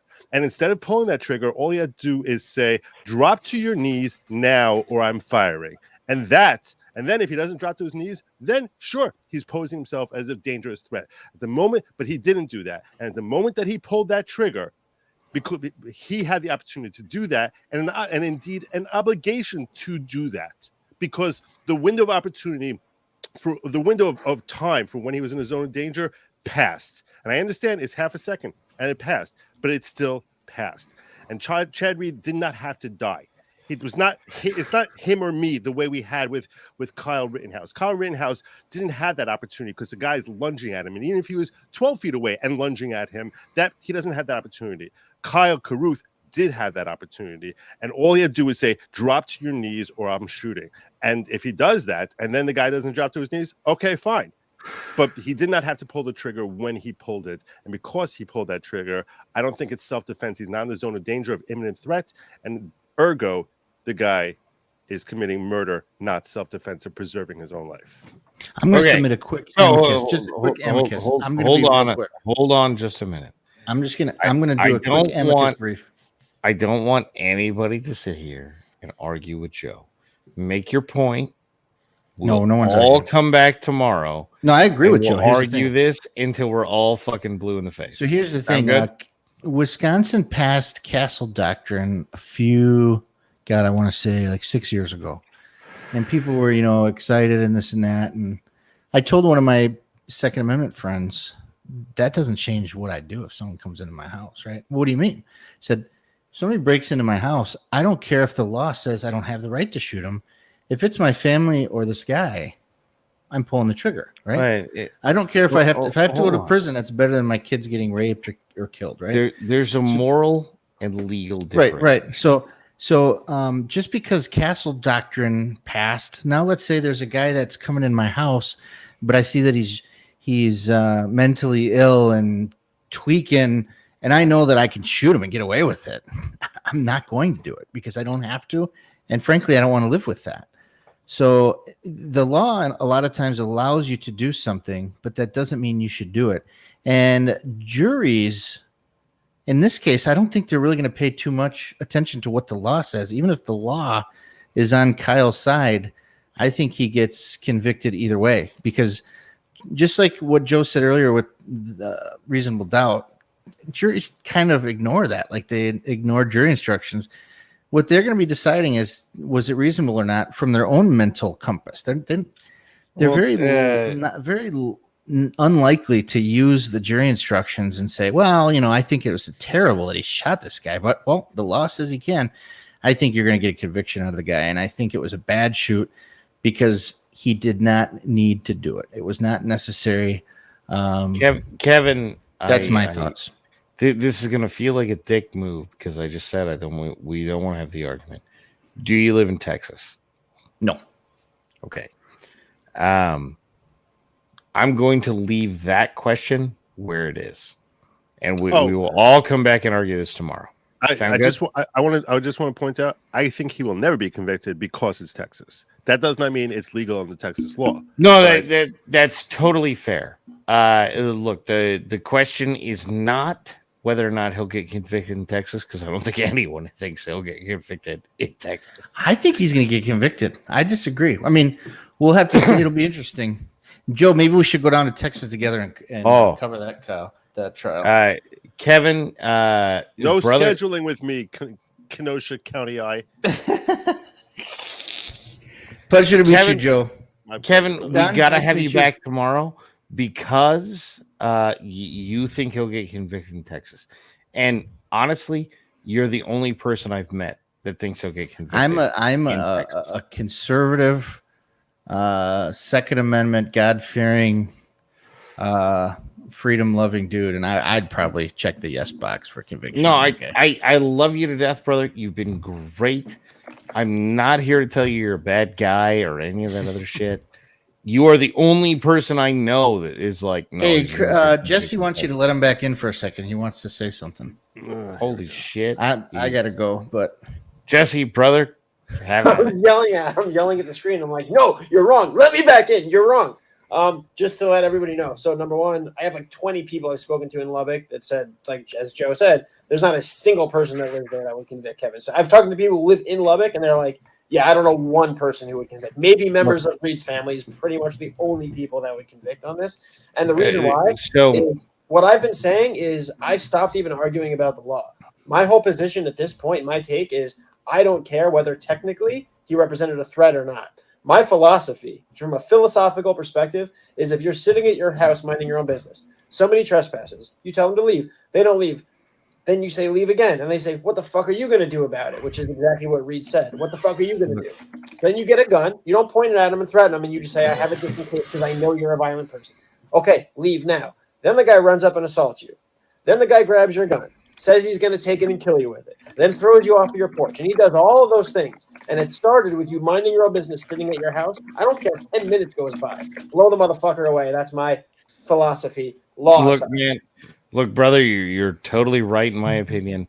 When I say my opinion, I live almost equidistant between Amarillo and Lubbock, Texas. All right.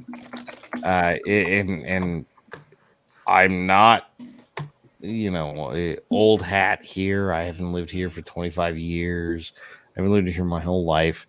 On the other hand, I've lived in Texas long enough to hear everybody go, get the fuck off my property or I'll kill you. I had a landlord when I moved here who said, I might have a right to enter the property that I am renting to you, but if I do it without knocking, you should shoot me. That was the first place I lived in Amarillo, Texas. He went, oh, I walk into your house and I didn't so much as knock because I have a key. That'll get you shot in Texas, and it should. And that guy's a Democrat. Yeah, all right. Texas almost elected Beto O'Rourke, for fuck's sake. It's getting a little bluer these days. Yeah, be that as it may, Lubbock is not Austin. Okay. Amarillo is not Austin. These places are much more rural Texas than anyone wants to agree to. No one gives a shit. Here, show my screen. I'll show you. I haven't actually published these on my locals yet. I was going to, but I haven't done that yet. So this is when, well, there's a couple. So this is another assault where Reed beat up another guy, but at least this is the one where he beat up his ex-wife, not Christina, but Emily, but also her 63-year-old mother. Yep. And the funniest part about this is what Reed said is, you are trespassing. Get out of my home. I just wanted to show everybody.